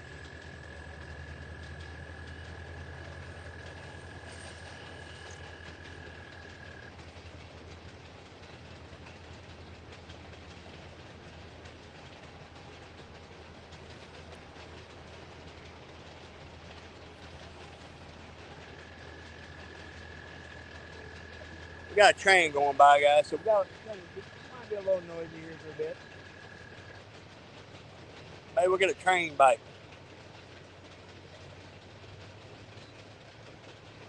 That's true, Matt. I took care of that business earlier today.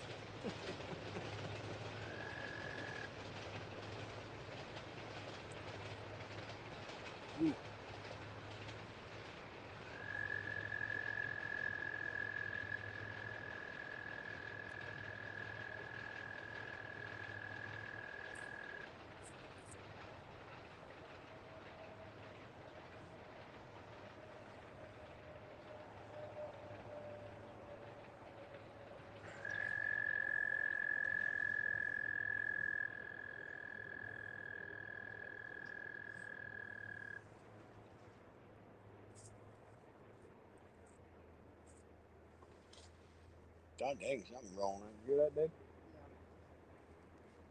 Wait, one of these rods get doubled over.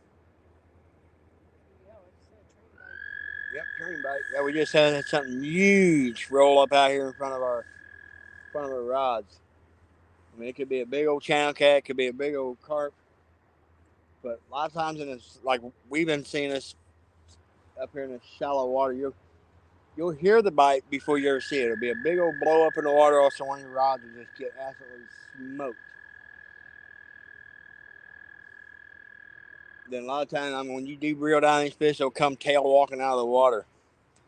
Jenna Tools, how we doing? Yeah, we're up here in Wisconsin fishing for some big old channel cat. So far, we've got a 21 pounder and a 13-pound channel cat on the bank, and plus some bullheads. So, Yeah, freaking frog. frogs, yeah. Frogs just how I like to catch that sucker for bait. That'd be some killer bait. Leopard frog.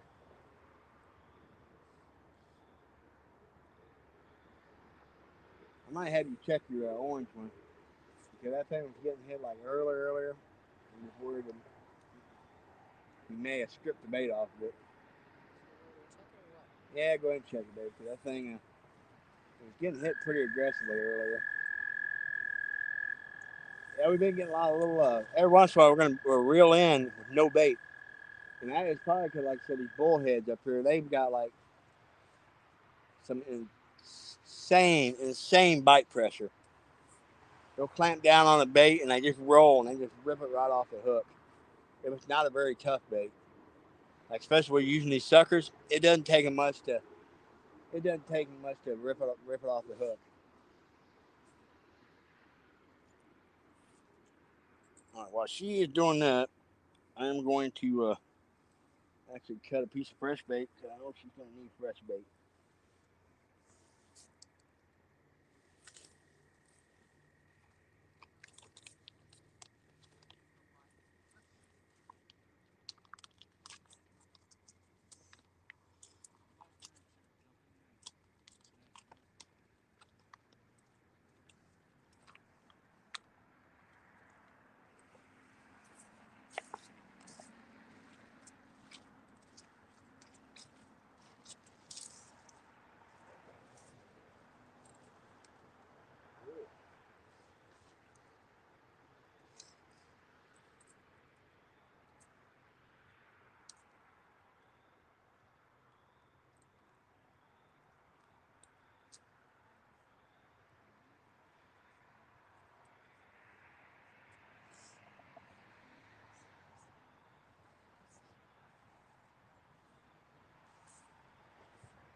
Got fresh bait out on that one.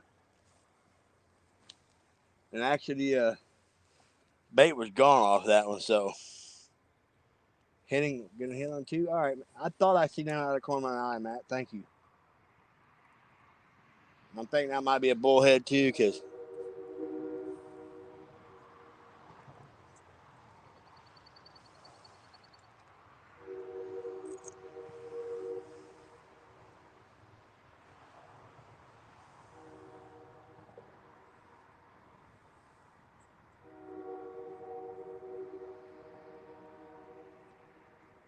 yeah, I went something been hitting on number two for a bit, because a little while ago it got hit, and then a few minutes later it got hit again. So I'm guessing it was a bullhead working on that one.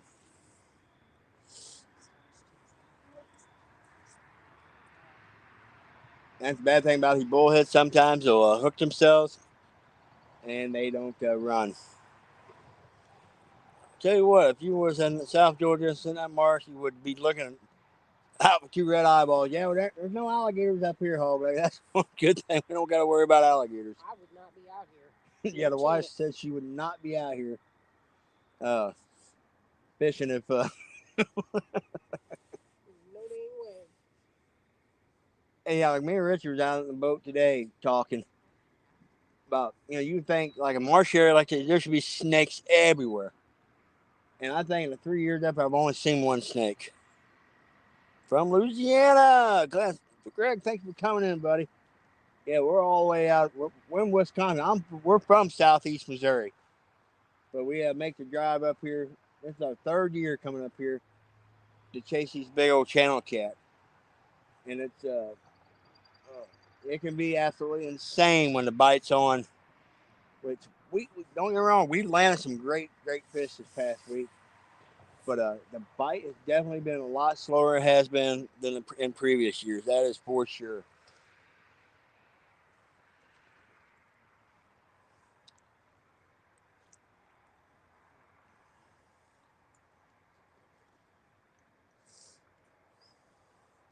All right, I'm gonna pull number two in because it was getting hit for a pretty good bit, and then like I said, it stopped. So.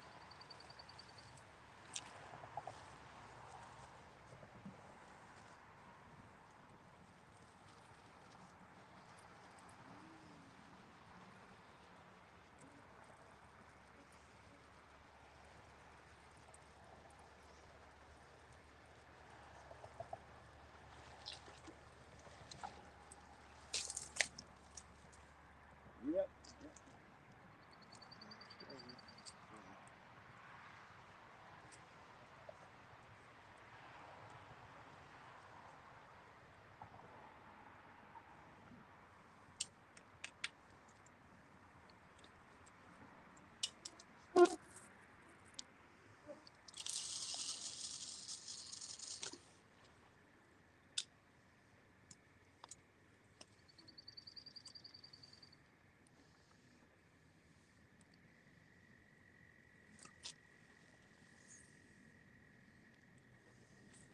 Okay, we haven't checked my purpose, Huh?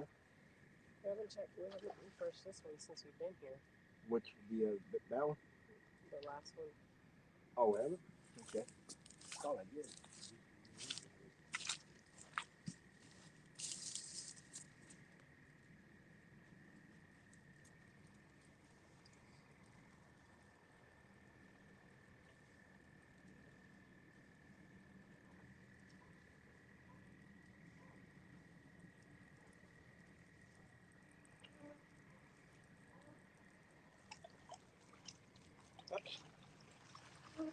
Go ahead. Yep. Oh, baby. Well, we reeled this one to check and a daggum bullhead, and I didn't even know it was on it. A little bitty guy. Little bitty dude. That's one you put in the bait tank. Yes. This is like a perfect flathead sized bullhead right here.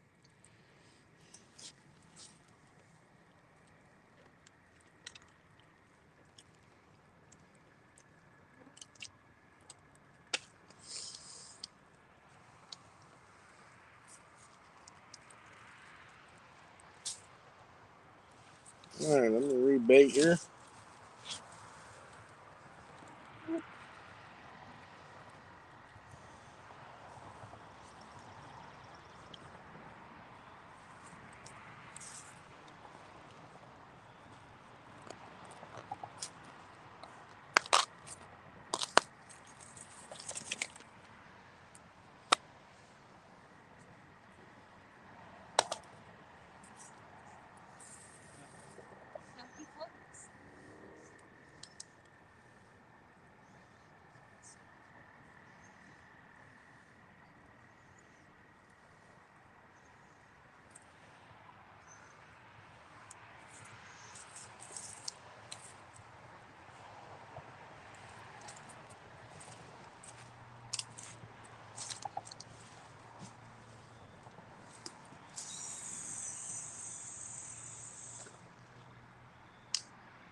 Come on. Well, we're getting fish in the bank, but we're not getting the well, we got nice channel cat early, really super nice channel cat. A 21 and a 13, but and we've caught several bullheads. But we're wanting some more channel cat, guys. Half century catfishing, how we doing, buddy? Freaking little bugs are everywhere.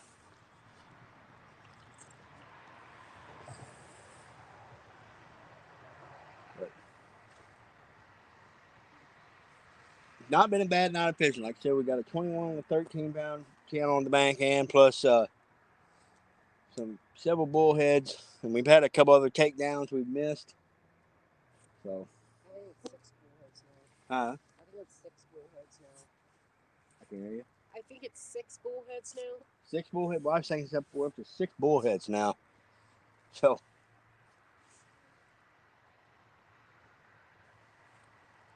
Good Lord. All right, I'm going to have to move this light back, guys. I am getting choked out by bugs.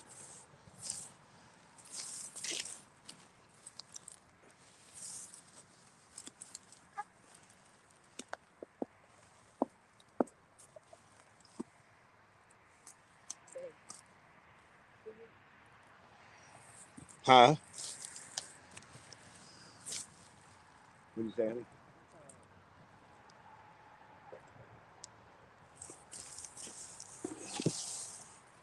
I had to back the light up just a little bit further because, man, the bugs were choking me to death. I got one of the little dudes in my eye last night. And, oh, my goodness. My eye burned for hours afterwards.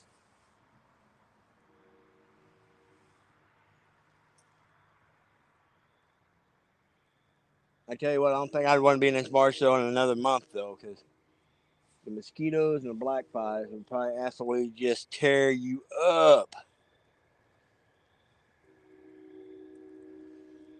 Yeah, it's warmed up big time here in the last few days. So, yeah, the bugs are starting to come out in a full force here.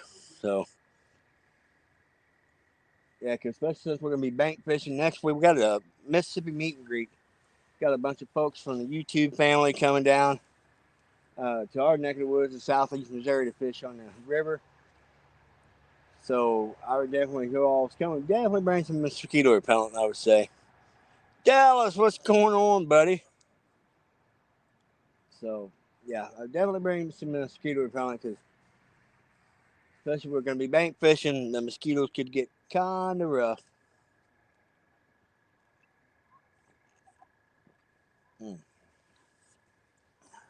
Coffee at the spot.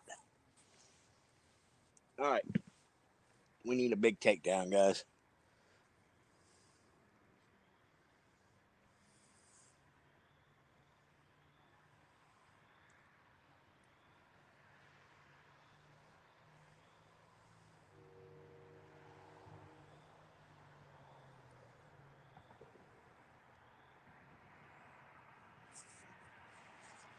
Now these channel cats, I think they come in kind of like little like little pods. There'll be like a few of them come up into this out of the main lake up to the shallow water. Those fish will get through. Then there'll be like another passel of them will come through. So that's how you leave down the lake. You'll get into like even when guys are out there dragging baits. Donnie, how we doing? And you'll all of a sudden, it's real common, especially when you're dragging baits, you'll end up getting doubles and stuff, doubles, even triples. So you'll get those pods and channel cat traveling together. So then you'll have a little lull, then you'll have another mess of them come through. Kind of the same thing on one of the lakes we fish at back home. It's a big power plant lake. Usually if you're dragging baits for blue cat in that lake, you get one rod go down, you better be watching because there's chances pretty good there can be another rod going down behind it. So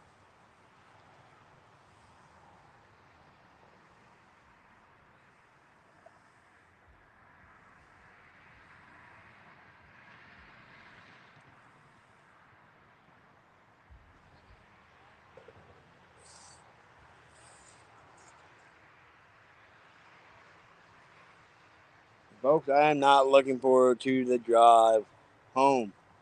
Dallas, so far we've got 6 bullheads on the bank. Richard caught a 21-pound channel cat. Stephanie got a 13-pound channel cat on the bait. So we're definitely doing pretty daggum good. We've had a pretty eventful evening so far. We've been live for almost 2 hours now. So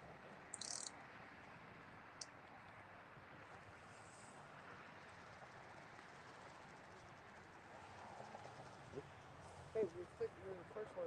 yep, I've seen that. That might have been Richard.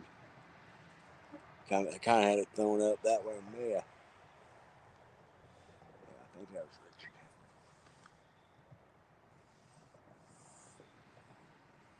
Thought I was getting a hit there, guys, but I don't think it was.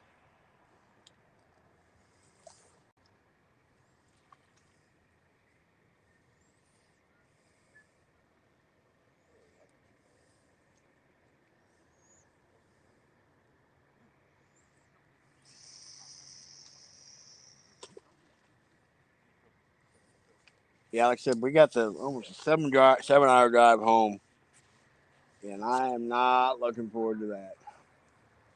We're pulling the boat. We got the boat. We're pulling it and everything. And been running a little bit lax on sleep the last few days, so I know when I get home tomorrow evening, we have my daughter's graduation pending from nursing school. And when I get home, it's going to be on our own bed. Hey, what's your graduation? Her coming is next Monday. Oh, okay. It's her graduation. Okay. So I will, we get done with that tomorrow evening. I'll get home. I am going to crash out hard in my own bed. We've been sleeping in a tent air mattress. Me and my wife, we're not exactly spring chickens anymore, so it's been a rough. Shoot, I am. It's you. You're old. Wife says I'm the old one, but I get better with age. So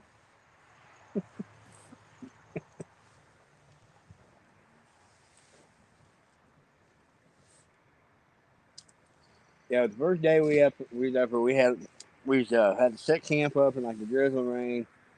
Super cold that night. Second night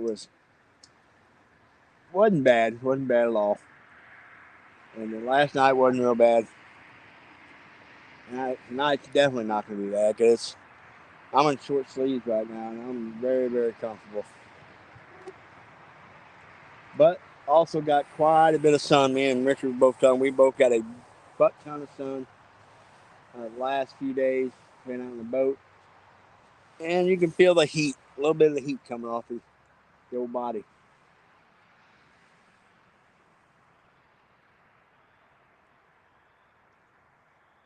I don't understand how you're warm and I'm over here freezing.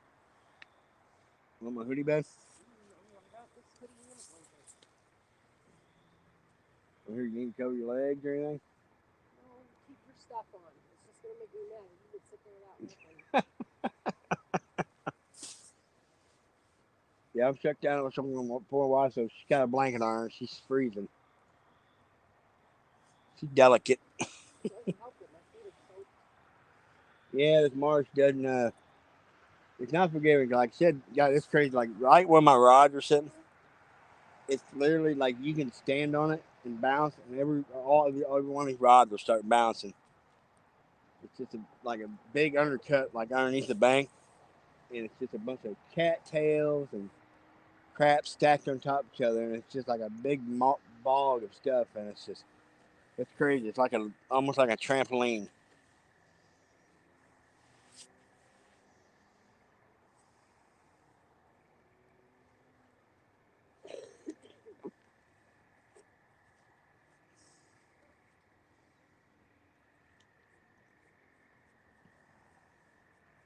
Well, if these fish want to decide to hit again, that would be great. Try to get a couple more fish for you guys.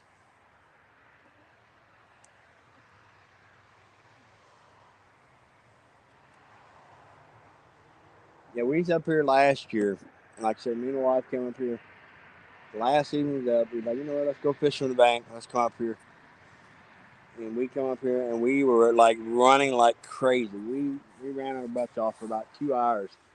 Just we had rods every time. Like one rod would go down, we'd get it in. You look down the bank. So we had like rods where we're at. We had rods back over where Richard and Stephanie are at, and we just had rods going down like pretty regular for about 2 hours. Just so.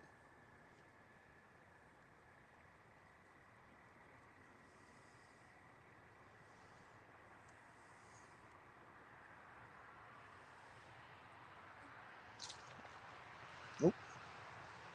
But we got some fish rolling around. I don't know if it's carp or what, but we got some big fish out there in front of us, rolling around raising cane.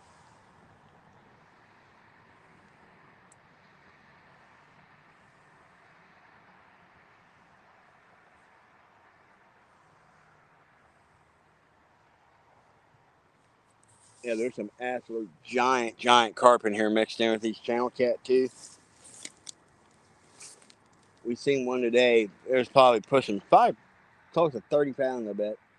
He was laying on top. I don't know if a boat had hit him or what, but he was definitely out of it. He wasn't right. He was kind of thrashing around, rolling around on top of the water.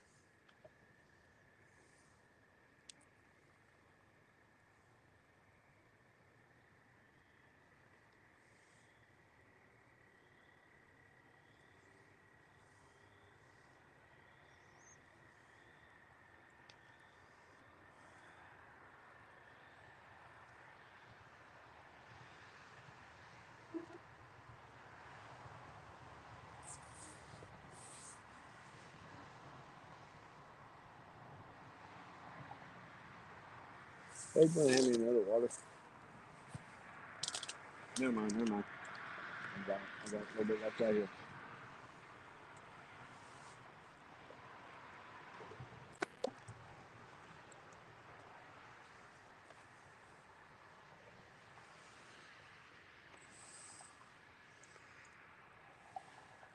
Well, the bug kind of got real bad there for a bit, but like I said, I moved the light back about another 2 foot from the camera here, so it's a lot better. It was getting where I couldn't even. I thought I was gonna have to maybe shut the live down because they were so bad I couldn't hardly talk.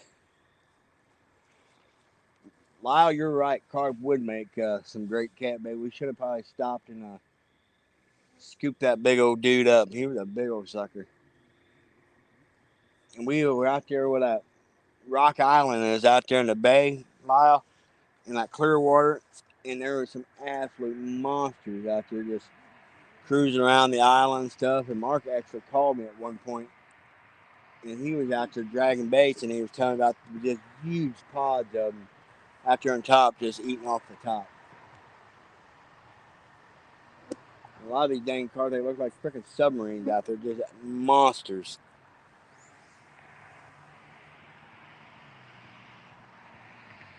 Hey, come here.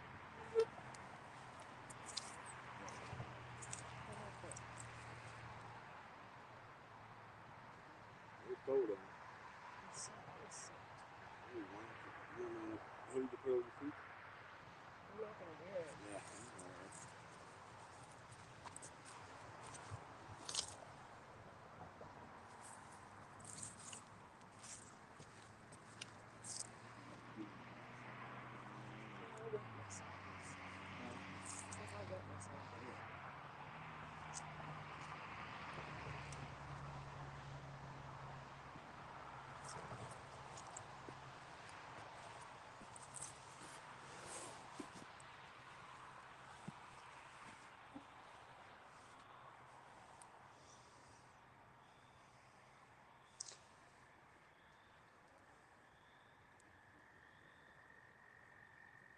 Yeah, like I said, we dragged baits for quite a while today, and while I was dragging baits, me and Richard were also throwing like some jerk baits, spinners, and stuff like that. And while we were dragging for catfish, we ended up catching some northern pike, walleye, like smallmouth bass, some largemouth. We caught, I mean, a bit of everything. And guys, we caught some absolute. I mean, for as far as northern bass, this part in Wisconsin, we caught several bass. I mean, almost pushing 5 pounds on cut bait. They were tearing up the cut bait. And I did catch a pretty nice smallmouth drop shot. And when we was actually anchored up, I was throwing a drop shot while I was anchored, and I caught a pretty nice smallie.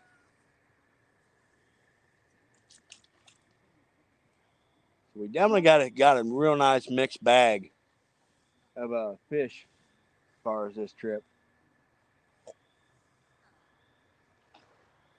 And then one big old giant turtle with it. So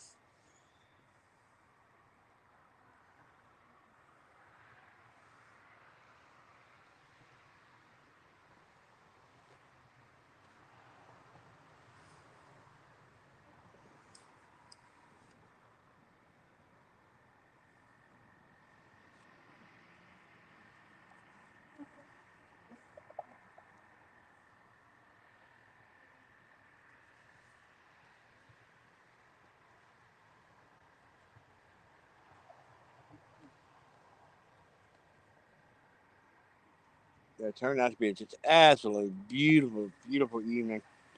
Got weather. There's some rain coming in tomorrow about midday, but like I said, we'll be on the road by then.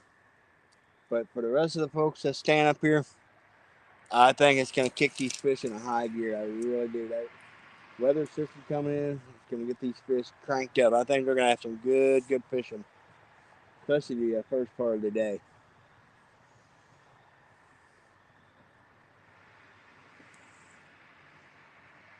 So I wouldn't be surprised if you see Chad D or Mark possibly live tomorrow morning. So I know Chad and D have been live a couple times. Mark's been live once or twice, I think. And we went live the third morning up here. We was gonna go live the first morning, but this morning we was up. But it was raining, wind was blowing. It was absolutely miserable. But that was actually our best day of fishing. Steve Locke, how are we doing? And that was actually, like, guys, that was our best day of fishing. And the weather was just total miserable dog crap. But it was fishing was pretty dang good.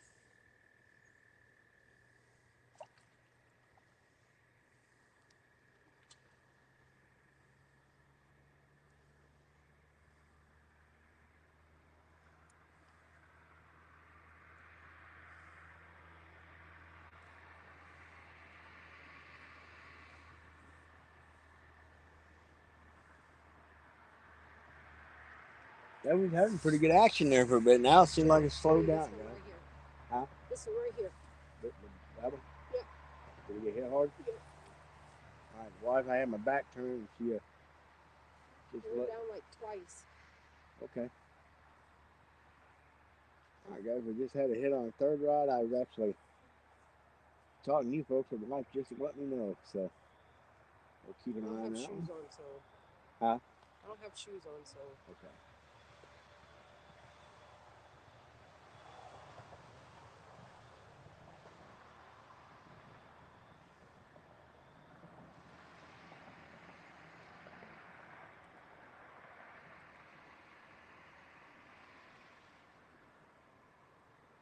Probably a stupid bullhead. Yeah.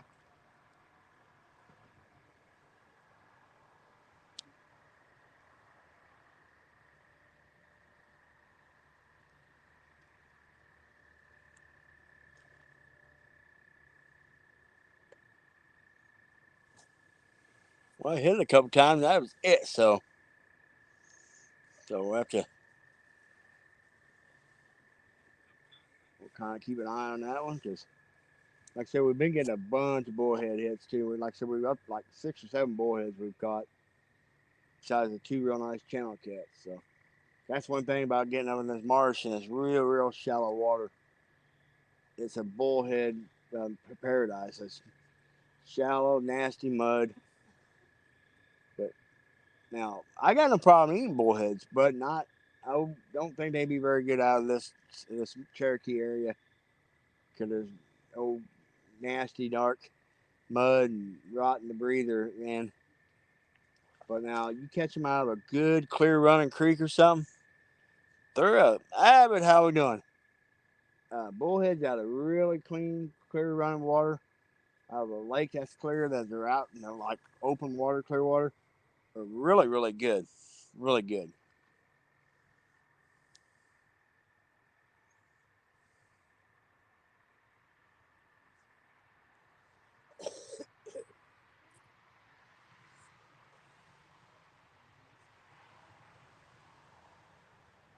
Got a little bit of a breeze blowing now, kind of help clear some of these bugs out.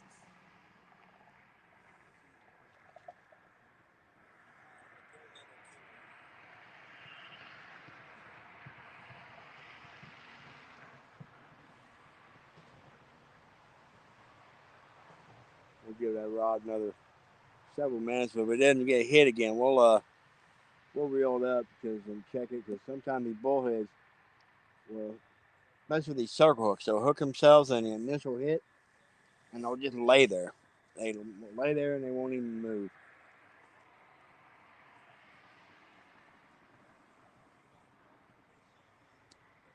I had one down on that one of the end rods, and I didn't even know he was on there. I reeled up and the daggum thing had the hook buried. But knock on wood, everyone we've caught so far, we've hooked in the mouth and they haven't swallowed the hook. And bullheads are notorious for swallowing the hook.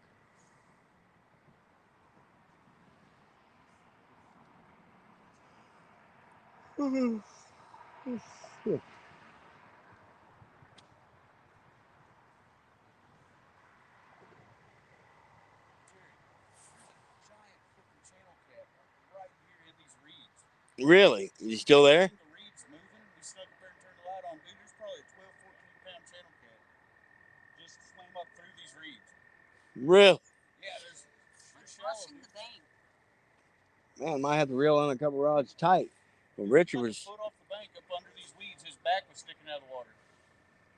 Richard was just up the bank from me, and heard something, and a big old monster channel cat just swam up like literally right on the bank. So actually, I might reel a rod in and toss one just a few feet off the bank, guys.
Step on this. Please step on that.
Hey, they said you had a nice hit on one of them. Really? He said you cast it out, set it down, and you walked away and had a hit. I think it was this one. Yeah.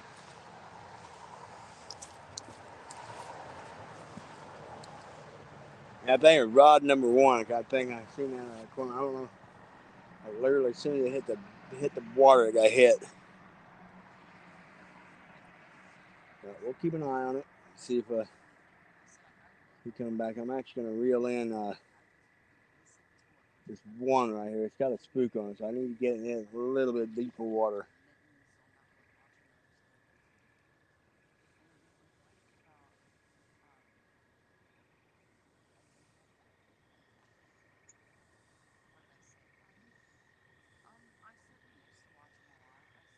And that one's literally the one I just threw out. Hey, Dave, what's going on?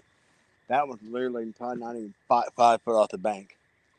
But it's starting to get late, and these fish will start coming in really, really close to the bank, cruising along the shoreline, looking for prey.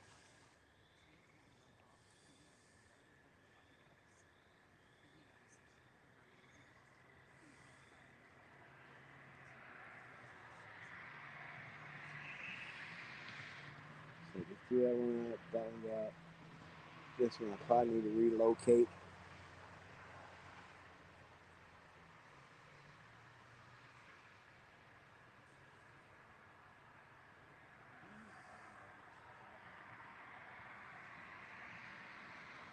And actually, the rod down in the very end, I'm going to reel it in. I threw it out a while ago. I'm going to recast it.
Just had a gentleman come up through the bridge, heading out to the marsh to do some fishing.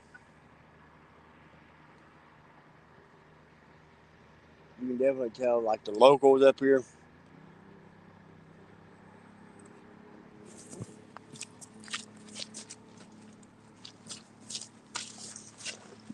Fish on. Alright. Oh, Oh, no way. he threw it. Dang, was he a pretty good one?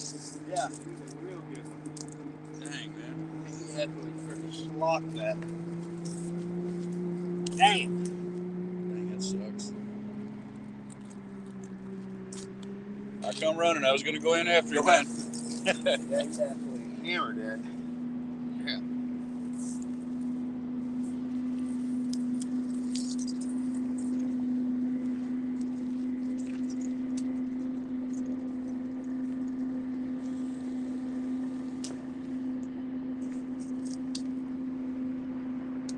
Was that big splash I heard? Yeah. Before it hit? Yep. He hit it and bam, we buried the rod. Well, crap, guys. We just had one spit one.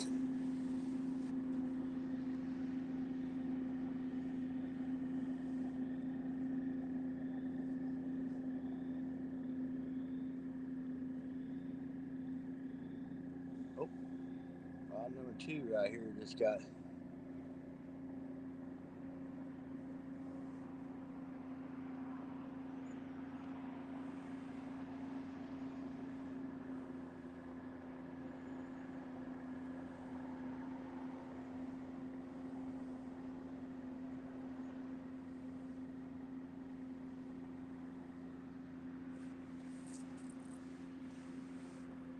Well, can't get them all, but that was a pretty, felt like a pretty solid fish, guys. I don't know if you guys heard the splash or not whenever we aired back into him. Back from the lake, 2 nights in a row, skunk. How's the bite, dude? All right, so far we have 6 bullheads on the bank, a 21-pound channel cat, and a 13-pound channel cat. And I have Richard and Stephanie Cluck behind me. They both caught Richard caught a new P of 21, and Steph caught a 13. And I literally just hooked a fish, and he got off. Literally just hooked a fish. So the bite hasn't been horrible. So it's been it's definitely been a productive night so far. So holy crap! I don't know if you guys heard that, but holy man, something just rolled up out there. Big old fish just blew up out there.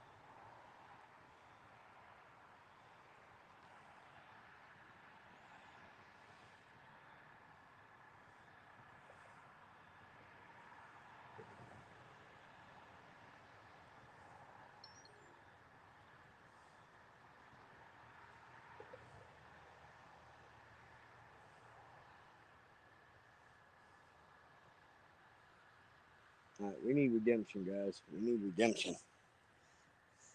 So, well, maybe they'll start turning on here again, but guys, that's how it seems like a lot of times night fishing. Sometimes you'll get continuous action all through the night. A lot of times it seems like it comes in little spurts for just a little bit. Then you'll get a dead spell. Then you get another good spurt of action.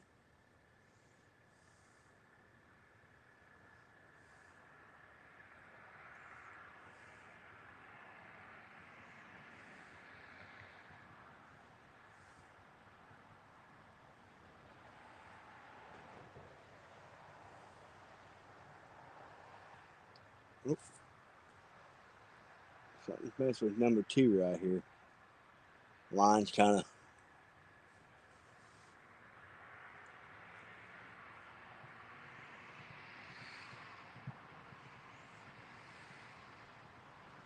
Well, something may have swam into the line too.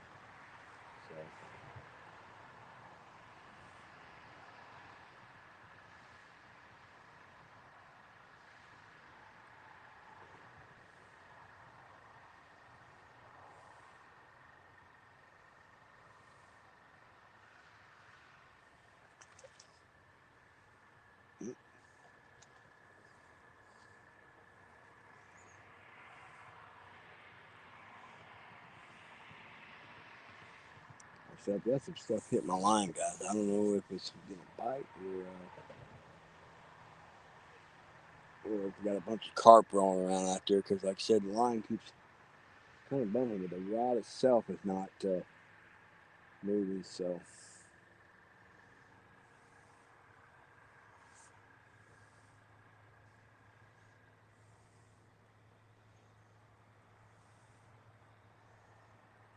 And we took some of these baits and we threw them really, really close to the bank.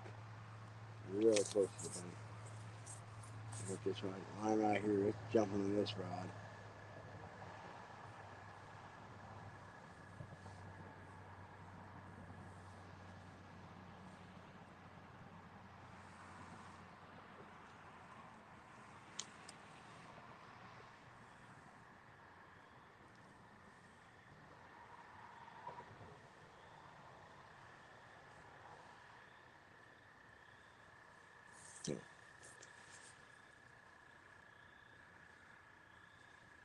Yeah, I don't know, man. It keeps bouncing, but it's not enough to where I may have to reel up and check and make sure it's not a bullhead on there or something.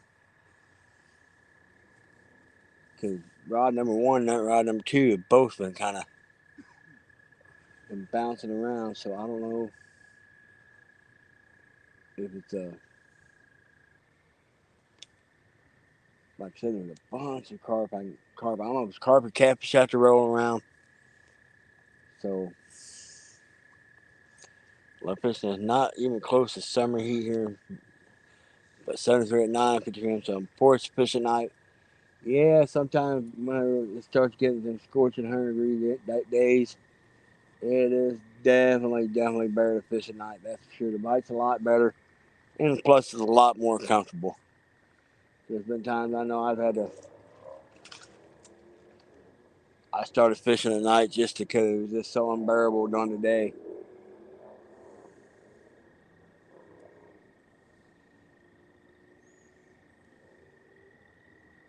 All right, we're gonna pull this first rod. We're gonna check it real quick.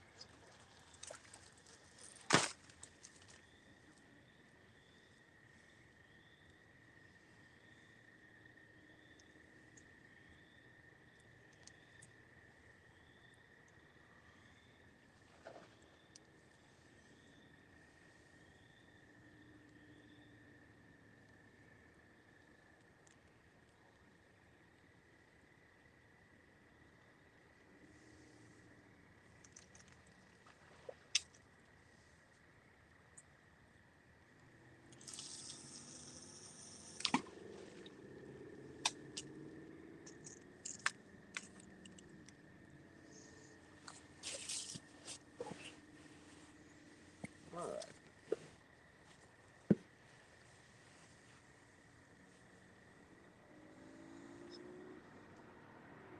Now we need to take down.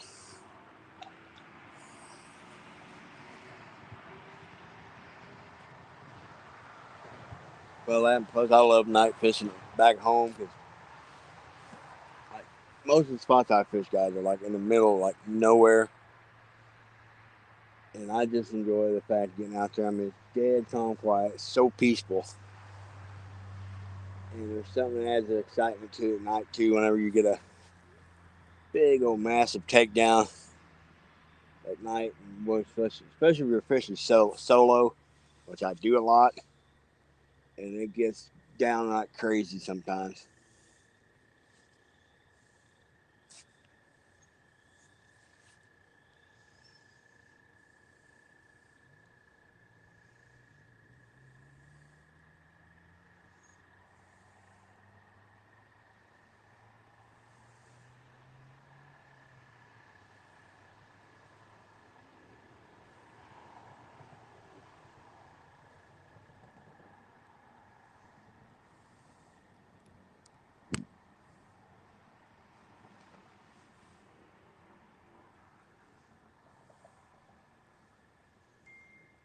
And plus, in the situation we're in too, guys, we have all these freaking cattails. I got one little opening right in front of me. So if any of these like end rods get like a big fish on it, it's gonna get really interesting to try to get that fish through those cattails. Richard had to actually go in after his wife's fish. Fish was buried up in those cattails. He went up to all the way up down to his waist just to get a hold of that fish.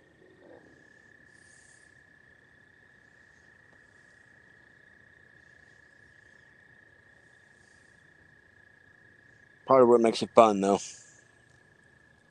Yeah, so much peace at night, man. Like I said, it's just, I know there used to be nights, like, way before YouTube and stuff. Oh. Rod number 2's getting bumped. Rod number 3 right here is getting bumped, guys.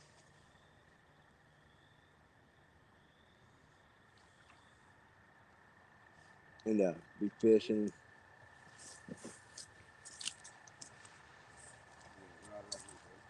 So they actually go shoes off with it. They soaked. We didn't have to go come fishing. It would probably be a catfish too.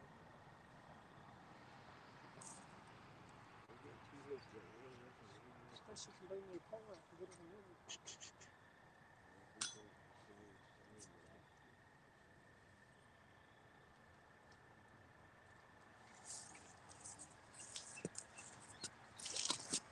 All right, guys, we're getting a couple different hits on the wife's rod, the very end down there. Just, it got bumped pretty good one time. And then our third rod out here is getting a little bumped. But I think this one might be a bullhead.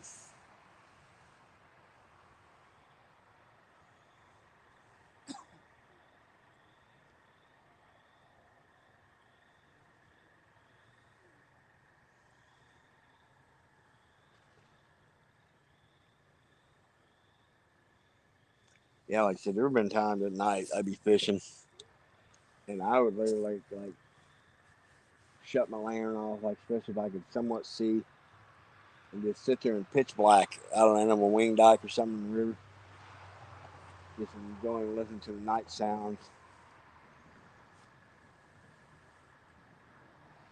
Because for years, years and years, I fished with like just J hooks or octopus hooks, and I never saw. I just always ran a bait clicker, and so I'd just sit there and have the lights turned off. And as soon as that bait clicker go off, I'd just reach out and grab the rod and set the hook. But now the last few years, I almost exclusively use circle hooks. So I need to have the light on so I can see the takedown, so I know to reel down on the fish. I mean, there is situations I probably could. Just got hit.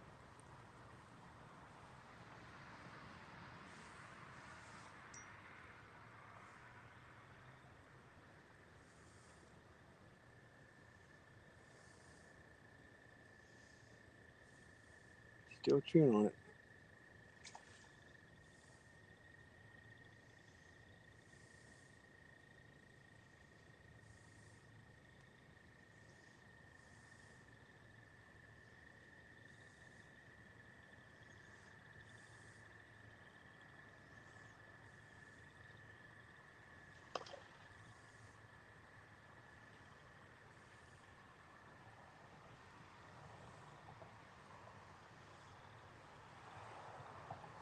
Yeah, I probably could use bells or something. Probably fish with the lights off, but I don't know. I like watching that takedown.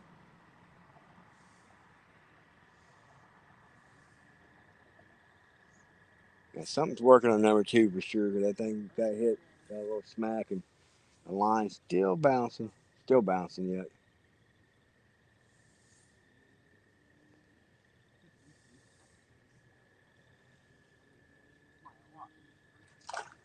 Oh, yeah, so we got some fish rolling around. Getting more and more fish activity around us, like fish rolling around and stuff. So, and the bites picked up in the last few minutes. So,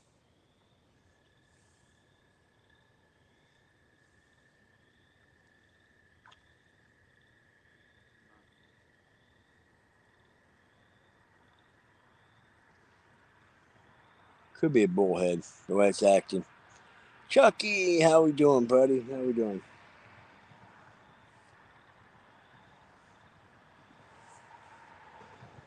Well, we've had a pretty good one so far tonight, guys. We've got 6 bullheads in the bank, a 21-pound channel cat, and a 13-pound channel cat. Compliments of Richard and Stephanie Cluck, which was they're sitting up behind me. So anytime they hook a fish, I grab the camera and I run up here and we get their reaction.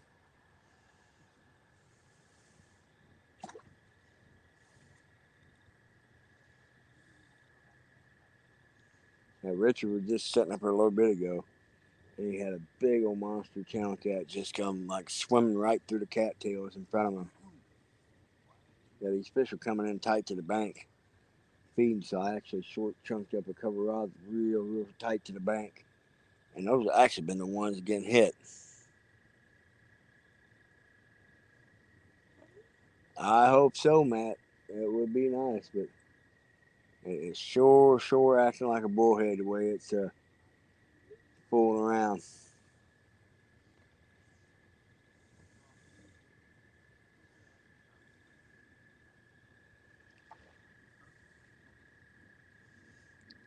And don't get me wrong, it would be pretty sweet to get a 30-pound channel cat off the bank.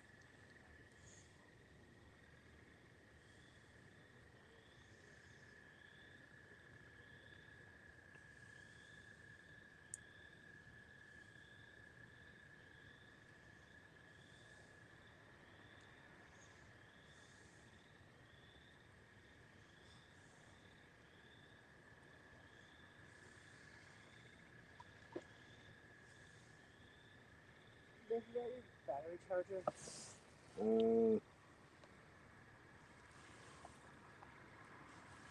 Can't remember. Did you use that little? I didn't use it today. I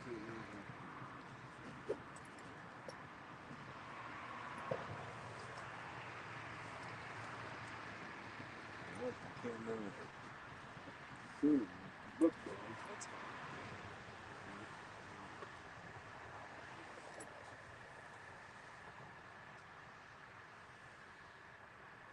Yep.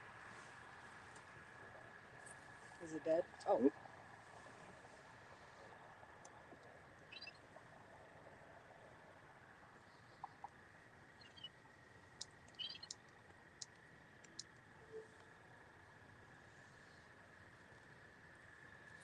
All right, guys, we're gonna check number 2 here. It's bouncing pretty good for a while, and that's just kind of telling me bullhead.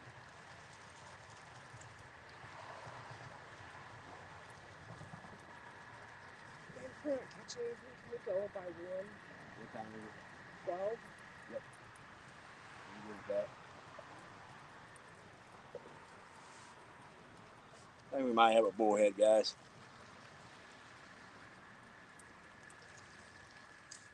Nope. Seaweed. Boss. Let's see. There wasn't nothing but scraps left.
anything on that one? Yep, they're clean. That's the one you had the bullhead on. I took that off a while ago. Oh.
Can you bring your bag over here so I can put my feet on it?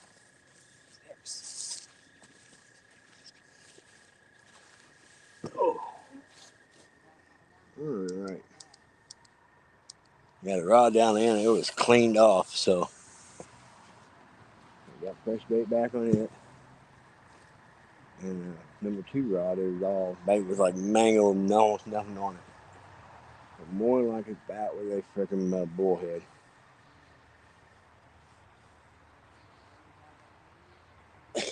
Like, honestly, guys, wouldn't be like I said, wouldn't surprise me at all if we catch it. We'd catch a northern pike or something because we've been catching a lot of. I mean, the whole group has been catching the crap out of northern pike the last few days. So.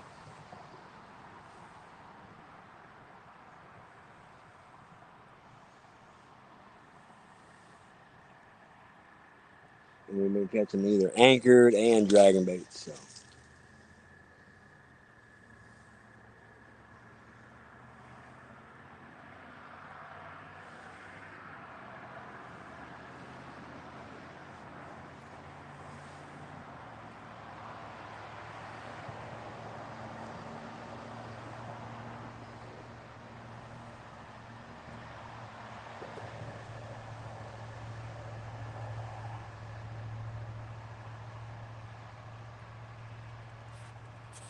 Hoping to get at least one more channel kitty before we shut this stream down,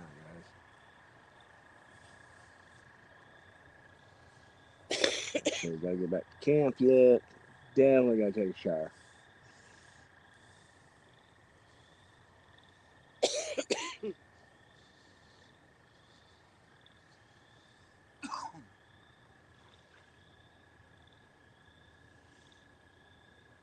It's been a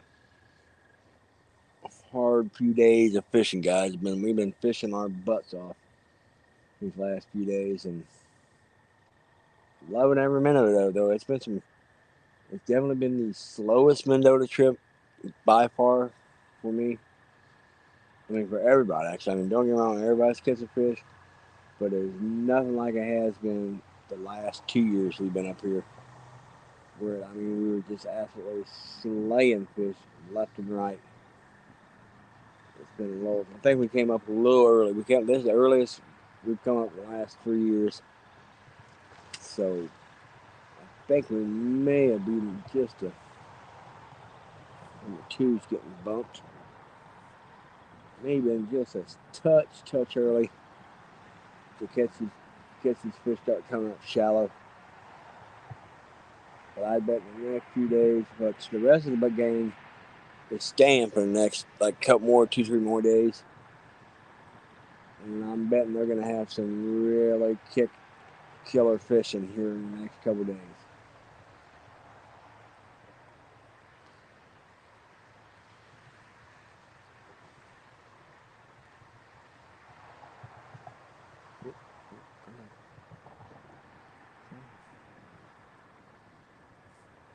Number two's getting.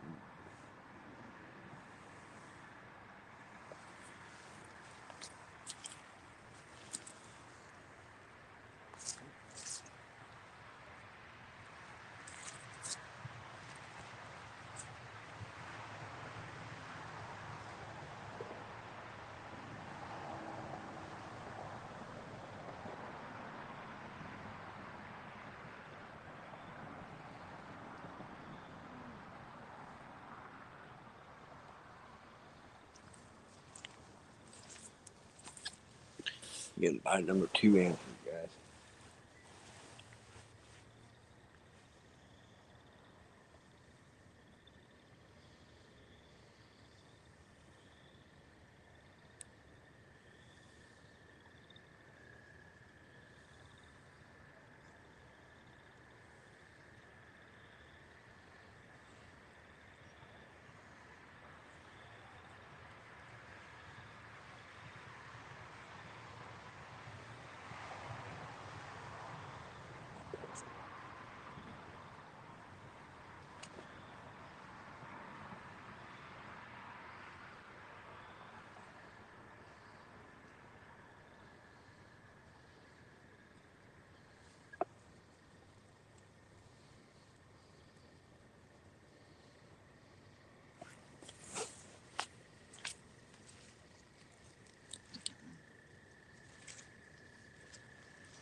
Yeah, where was one? Yeah, we don't smell too pleasant, man. It's been a rough day fishing. We got covered in fish line and blood from the baits and everything. And yeah, number two is actually starting to get.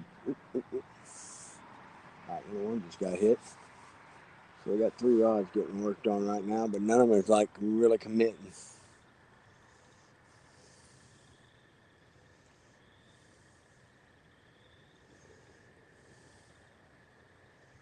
The way they're hitting them, may have to turn my clickers on, guys.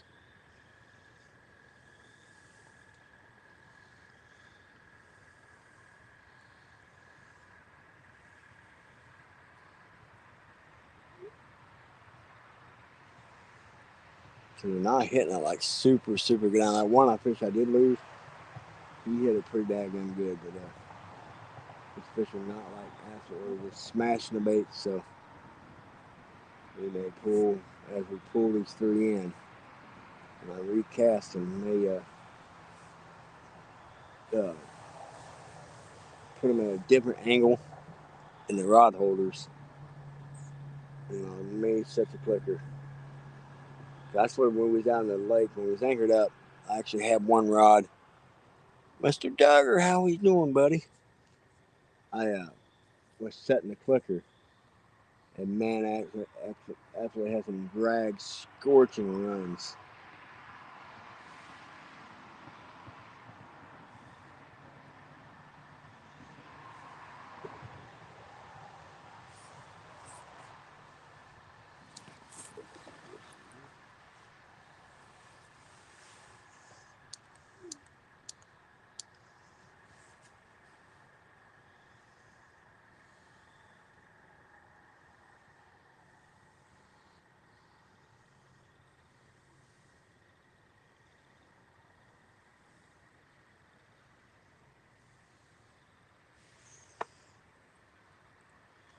Any fish? Yes, Mr. Recott. So we've got 6 bullheads and 2 channel cat. One at 21 pounds and one at 13 pounds. I have Richard and Stephanie Cluck at the bank behind me. I've got the 2 big channel cat, and the 21 was actually a new PD for Richard. So it's been a good night. We've had a few takedowns. I lost a fish not too long ago, and I had 3 rods getting worked on right here, but they did not commit. So I'm gonna reel these 3 in. We're gonna shut. We're gonna not go too much longer, but I am gonna rebait these rods one more time. Throw them out. I'm thinking about going in a car and turning it on. I'm shivering. All right, babe. I'm gonna rebait these real quick, guys. I'm gonna turn just the angle where the clicker. Might have to run the clicker because these fish are hitting, but they're not hitting hard enough to where they commit to it. So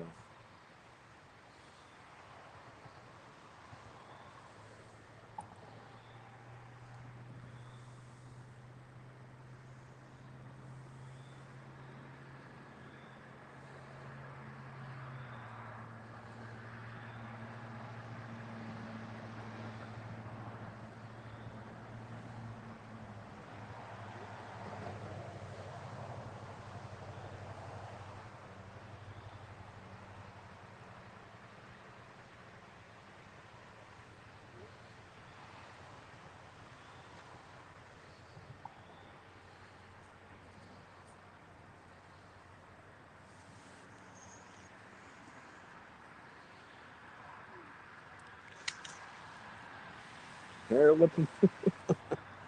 Yeah, like I said, might have to set the clicker because they're not like slamming the baits. I had one night. Now I did have one I missed. I hooked him and he actually smacked it pretty good, but he never did like bury it like they normally do.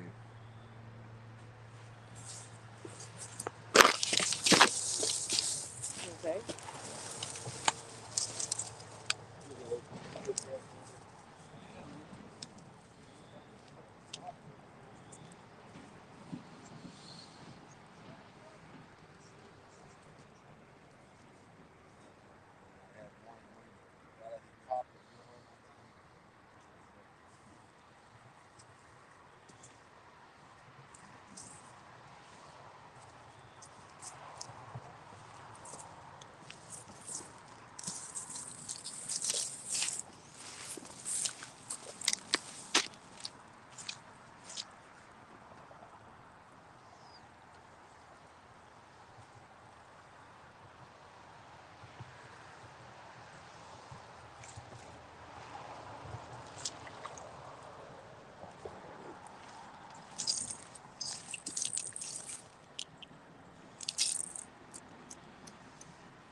or 12:22.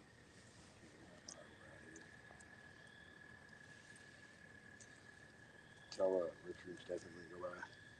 Let me know when it's warm.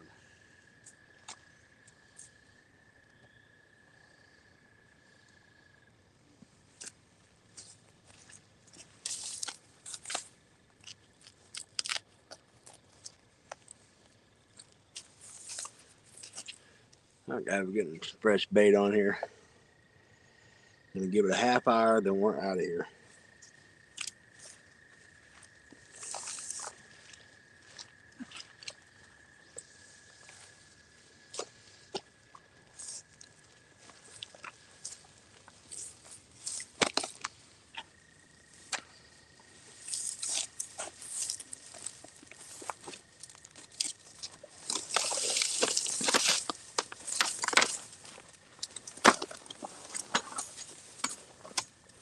Mm-hmm.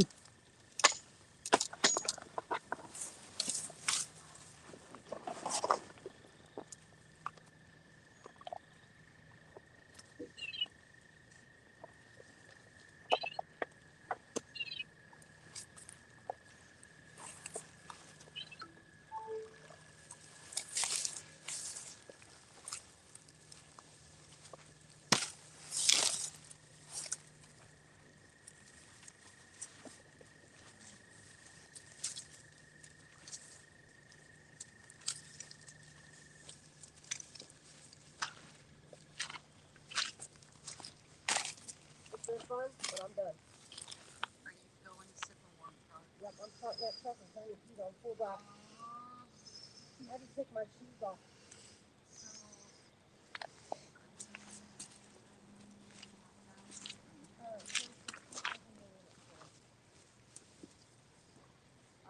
Do you mind if I come crash that one?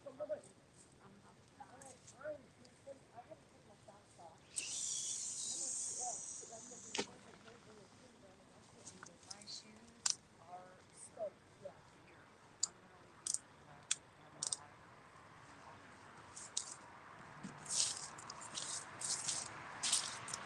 I'm gonna leave you All right, guys, we'll change it up a bit.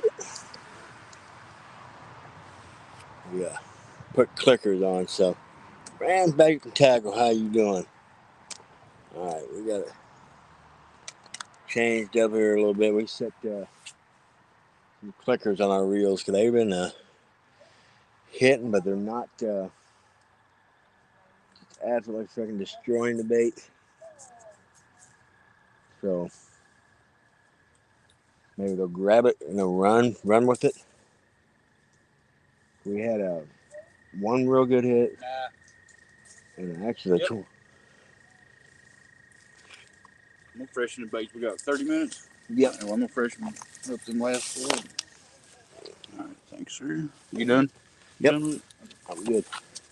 But, I'm gonna give it a half hour, and guys, we are out of here. We are wrapping it up from Mendota. Like I said, we're gonna got the clicker cut and have been hitting. Now Richard had a 21 pounder. He had his bait clicker set, and he ran like a scalded dog. He was able to get him, but I just for some reason they're not actually just leveling the rods like they normally do. Me and the wife fished here last year. Last evening we was up, and we were catching it, and they were absolutely slamming the rods. I mean, they bury the rods. But number two's getting bumped already.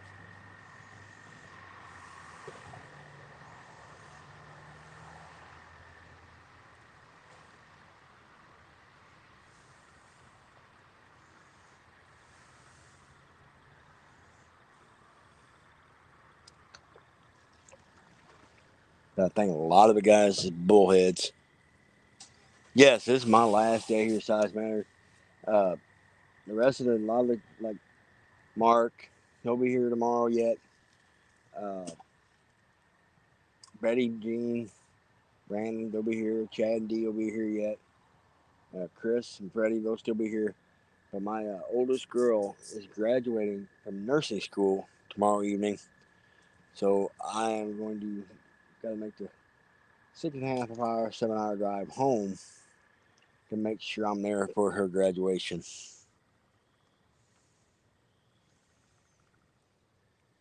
But me and Richard told me we may be live on the river, depending. We haven't talked to the rest of the river ass crew, Jeremy's Creole Catfish and Danny Stone. We haven't talked to them boys.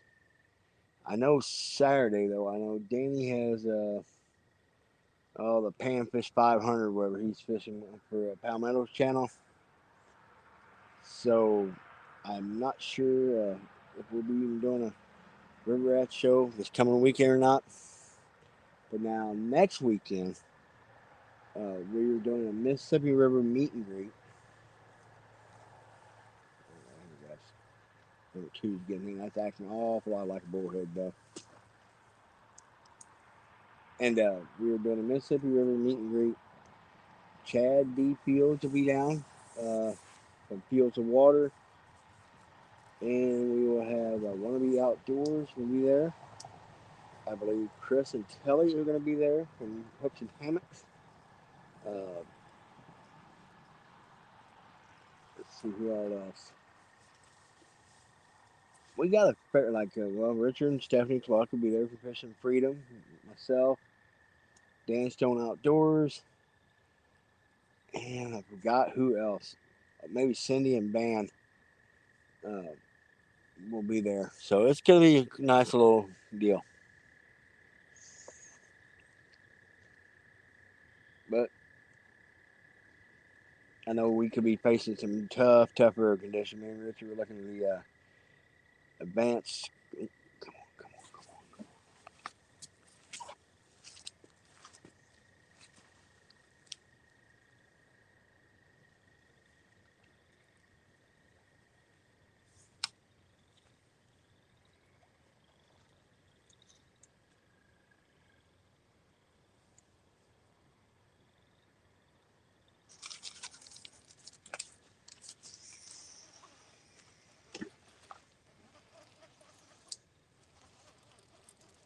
All right, got a fish, guys. I don't know if it's a bullhead or I don't think it's a channel cat because it ain't fighting very good. Pretty sure it's just bullhead, guys.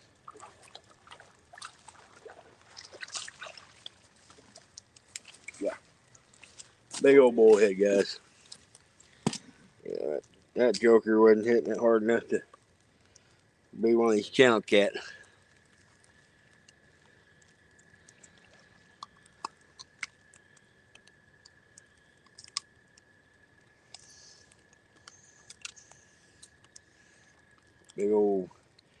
Big old brown bullhead.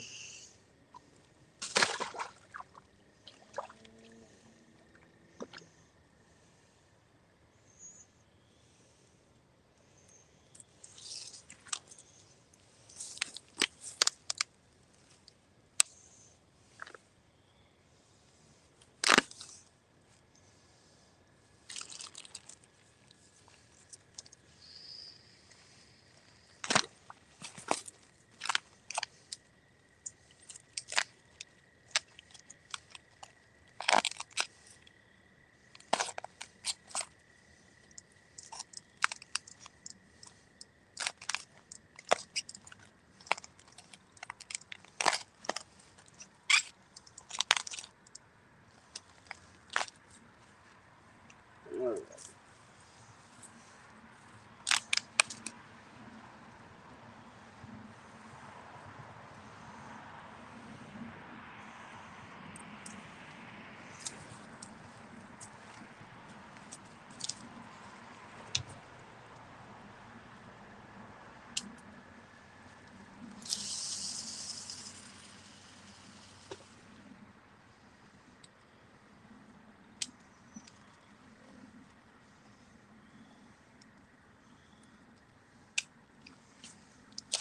Okay.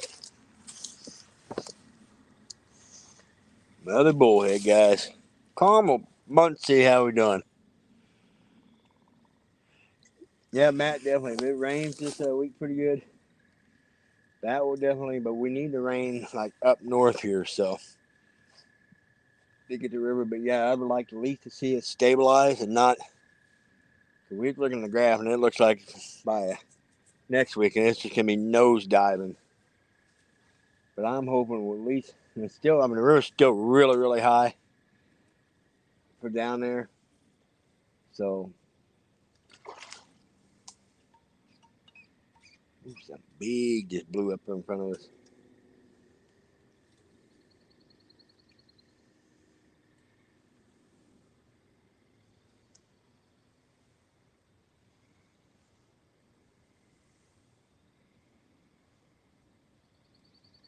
Anytime we hear them big old splashes, boy, we get ready because sometimes, especially in the shallow water we're fishing, like we're only like in about 1.5 feet, maybe 2 foot water at most. And these fish, a lot of times you'll hear them blow up on the surface. Then all of a sudden the rod will just get buried. That's happened several times in the last few days. You'll hear the big old blow up out there, and these fish will just sometimes very end of that rod down there got bumped.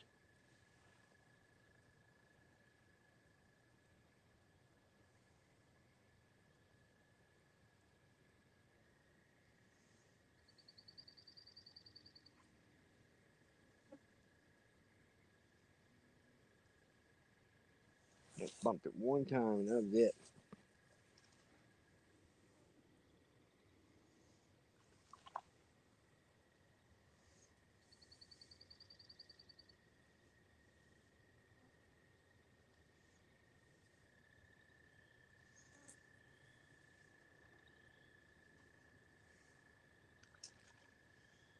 Come on, fishy. I'd like to get one more channel cat for this thing goes off.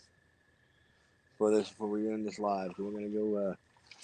We're at 3 hours and 12 minutes. As soon as we hit 3 hours and 30, we're gonna shut it down, guys. It's getting late. We still gotta get back thing, get a shower, get a little something to eat, and then have to hit the road for got a 7 hour drive home. About 6.5, 7 hour drive home. So better part of the day tomorrow on the road and get some good shut eye when we hit the road. I'm really tired. Yeah,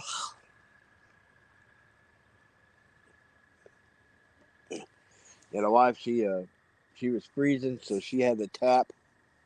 So we like I said, that's one of the reasons we're gonna call it. Plus we've got to get on the road to tomorrow. We got one or two more stops, like a little stop we got to make.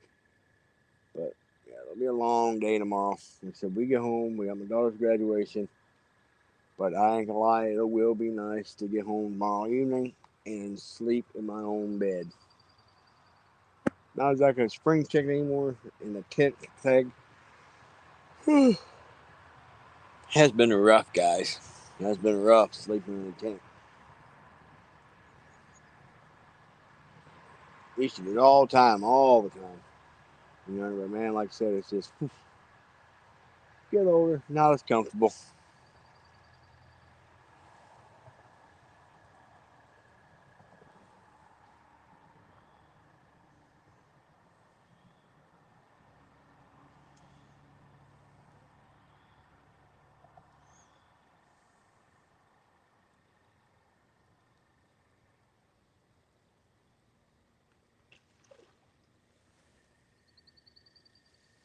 Still some fish rolling out there, guys. I don't know if it's carp.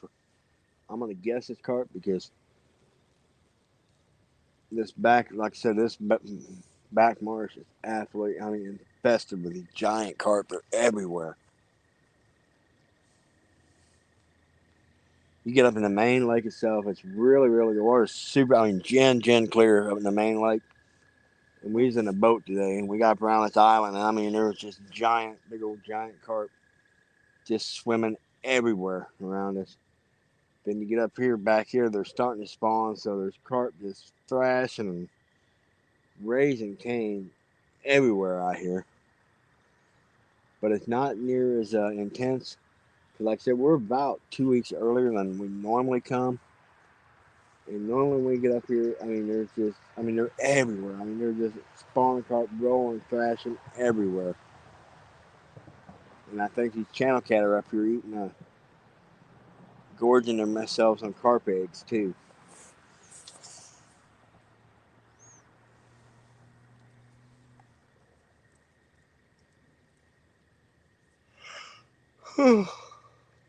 Got fish scales all over my hands from cutting up this bait.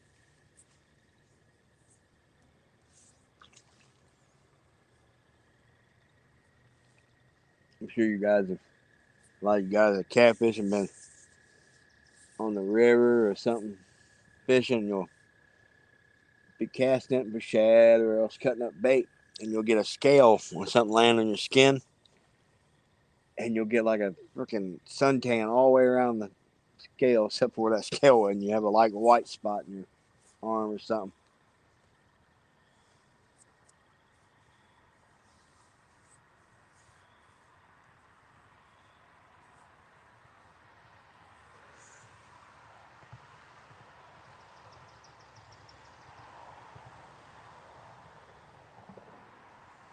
Yeah, there's rain coming tomorrow around, supposed to be here around midday.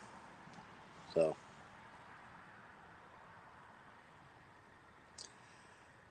and there was can't even sleep in my bed. I've been feeling achy and well. Ooh, Matt, I hope you feel better by next weekend, buddy.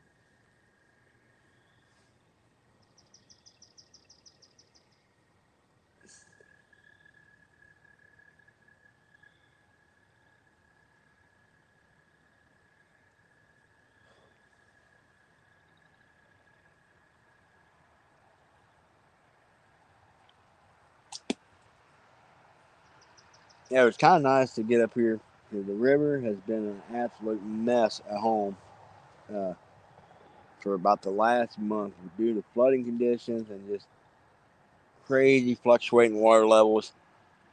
It's been making for some very, very, very, very tough fishing at home. I mean, we've been getting on to some decent fish yet, but it's just you've had to grind for them. You've had to work for them.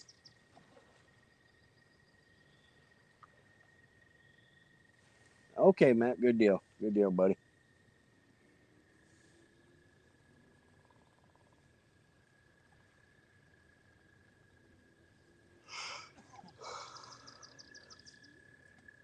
No, the one thing me and Richard were talking about, Richard Fishing Freedom, we was out in this boat today.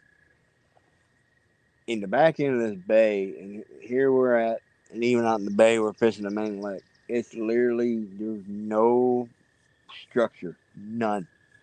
There's no creek channel, there's no dips. I mean, it's just a flat, barren landscape. So it's kind of really hard to target, like exactly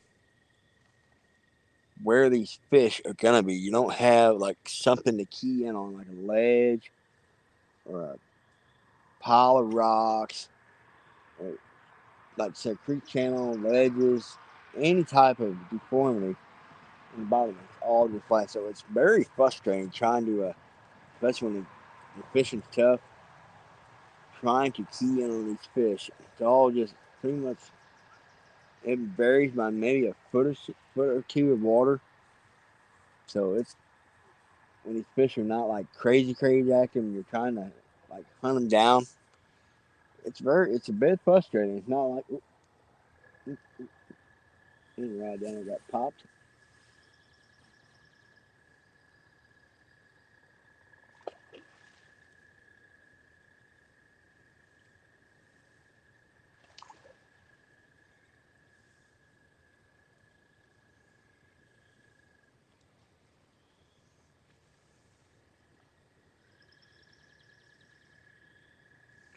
Very in right down. I got popped one time and that was it though.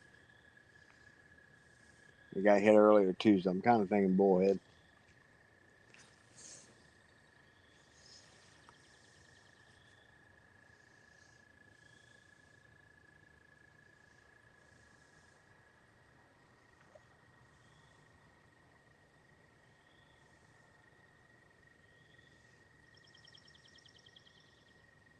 Oh, number two's getting. Oh, number two's chewing on it. I think Richard's getting a hit too. Yeah, I got a bullhead down here chewing on it. Oh yeah, yeah. It's like me down here. My very end rod's getting hit, and when my number two rod's getting Oh yeah, Richard got bullheads working on him too.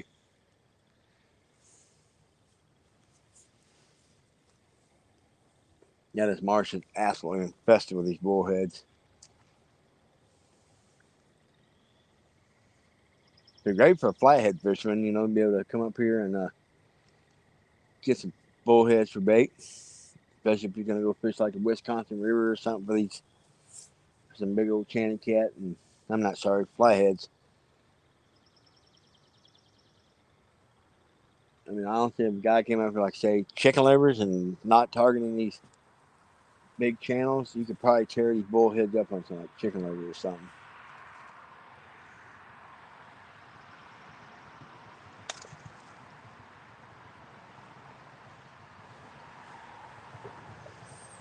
All right, guys, 10 more minutes and we're going to shut this thing down.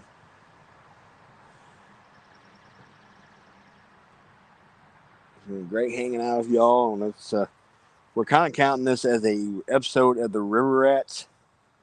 So I forget what episode it is, but the 2 episodes we did up here, both of them were non-skunk shows. So we are definitely keeping the streak alive. Like I said, next weekend we'll be live from. Hopefully, we get phone reception. I know last year where we fished, we had some issues with phone reception last year. So we're hoping that's not the case this year. Hoping we get reception. Oh yeah, man, it'd be great. Like far as get bullheads and like there's a bunch of little ponds and stuff around here. You can definitely get on some bluegill, some really nice bluegill.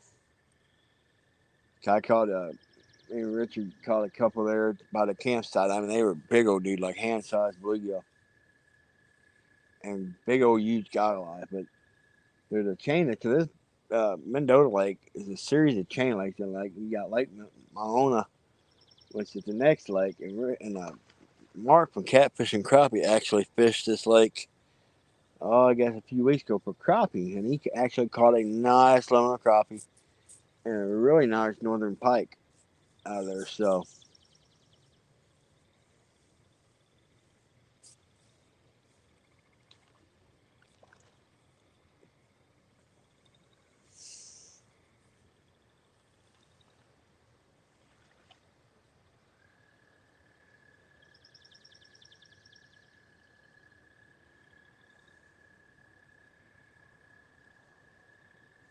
it'd be nice to be able to get more and more fish. I mean, a good channel cat to end this stream, but like I said, we've got to get back and get cleaned up, and try to get some sleep before we hit the road.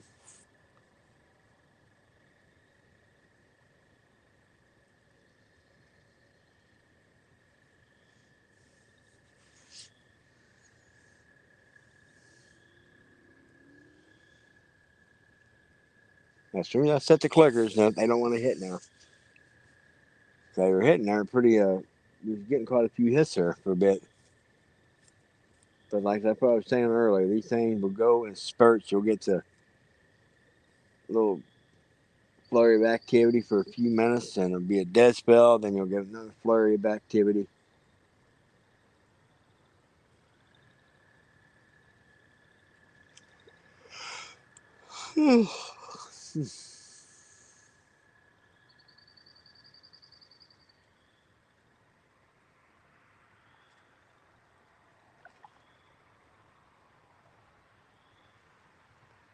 I know this old boy is wore out, y'all. Flat wore out.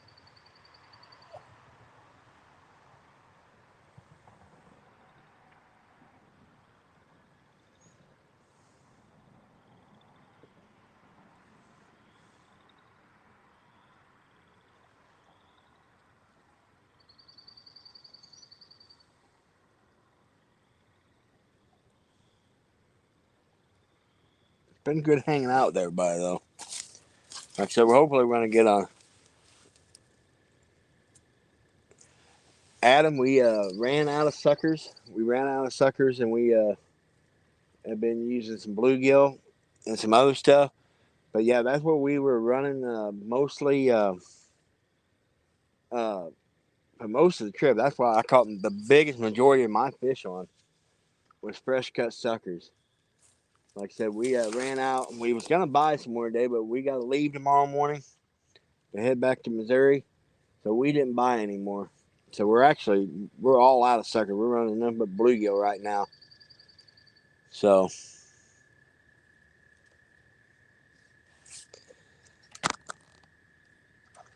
what has been the highlight of the trip for me? I'm gonna be honest. Probably seeing my wife. My wife, she really bad wanted to catch a northern pike last year, and after seeing several being caught, she never got to catch one, and she caught one, and she was pretty pumped about that. And plus, with that and getting to hang out with everybody, don't get to see everybody like Mark and all them, but once or twice a year and getting to see them. But yeah, the wife, that was definitely the her getting to watch her catch a northern. Yep, that's the bullies. We got a 21 pounder and a 13 pounder back here at him earlier, and I lost a really nice fish not too long ago. But yeah, that's the three we've caught back here on the bank. You know, so. But I will tell you, Adam, they're really most of the channel cat we're catching are really tight to the bank. They're really close to the bank right now. So.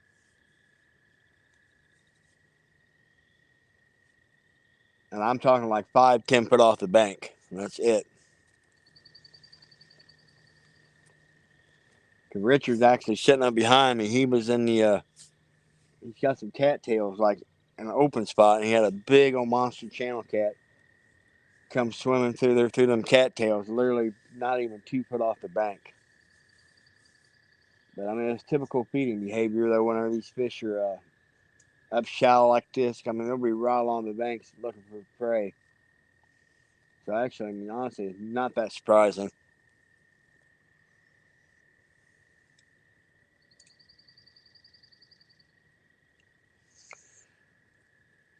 Well, guys, I'm actually going to start working my way down. I'm going to start burying rods, start working this way, reeling rods up. So, hang tight. Never know, might get a hit here in the last few minutes.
Another big old bullhead, guys. He was hitting earlier and he never did like commit. But yeah, that's one of the things we've been dealing with too now. That is these big old bullheads.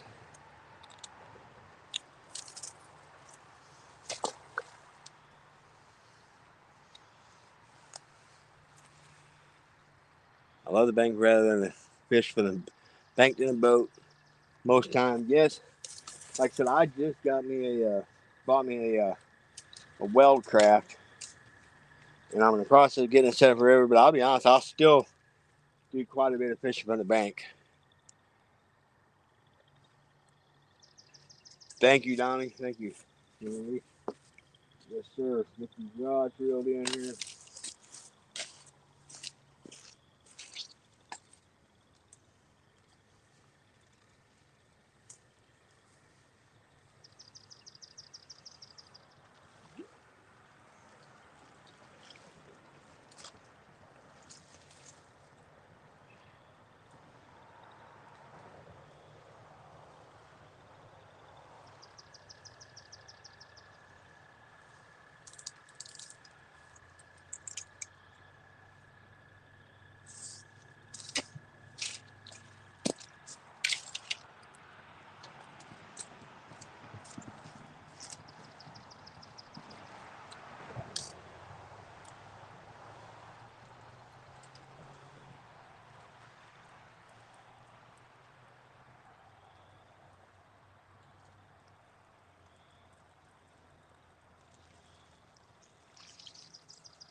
I'm working on this last one, guys. And then we're out of we don't everything in. That's beating on that thing pretty good. Yeah, it's still hitting. Still hitting.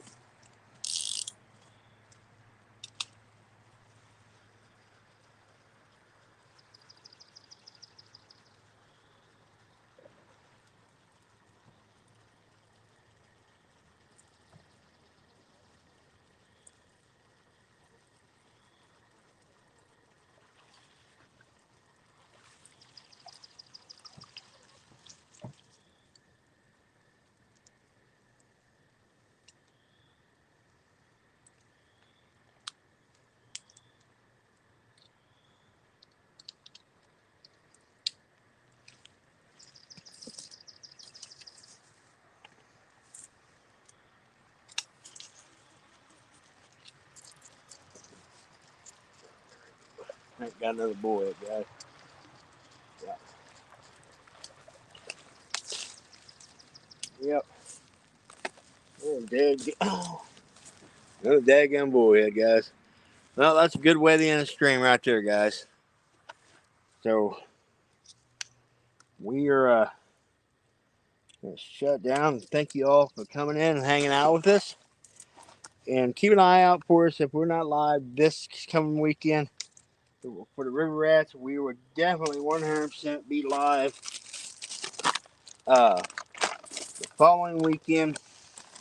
We will be live from the Mississippi River for our meet and greet, and we hope to see all you guys there. So, but God bless y'all, and catch you guys in the next one. There was a bunch of big wet match, so all right, y'all be good.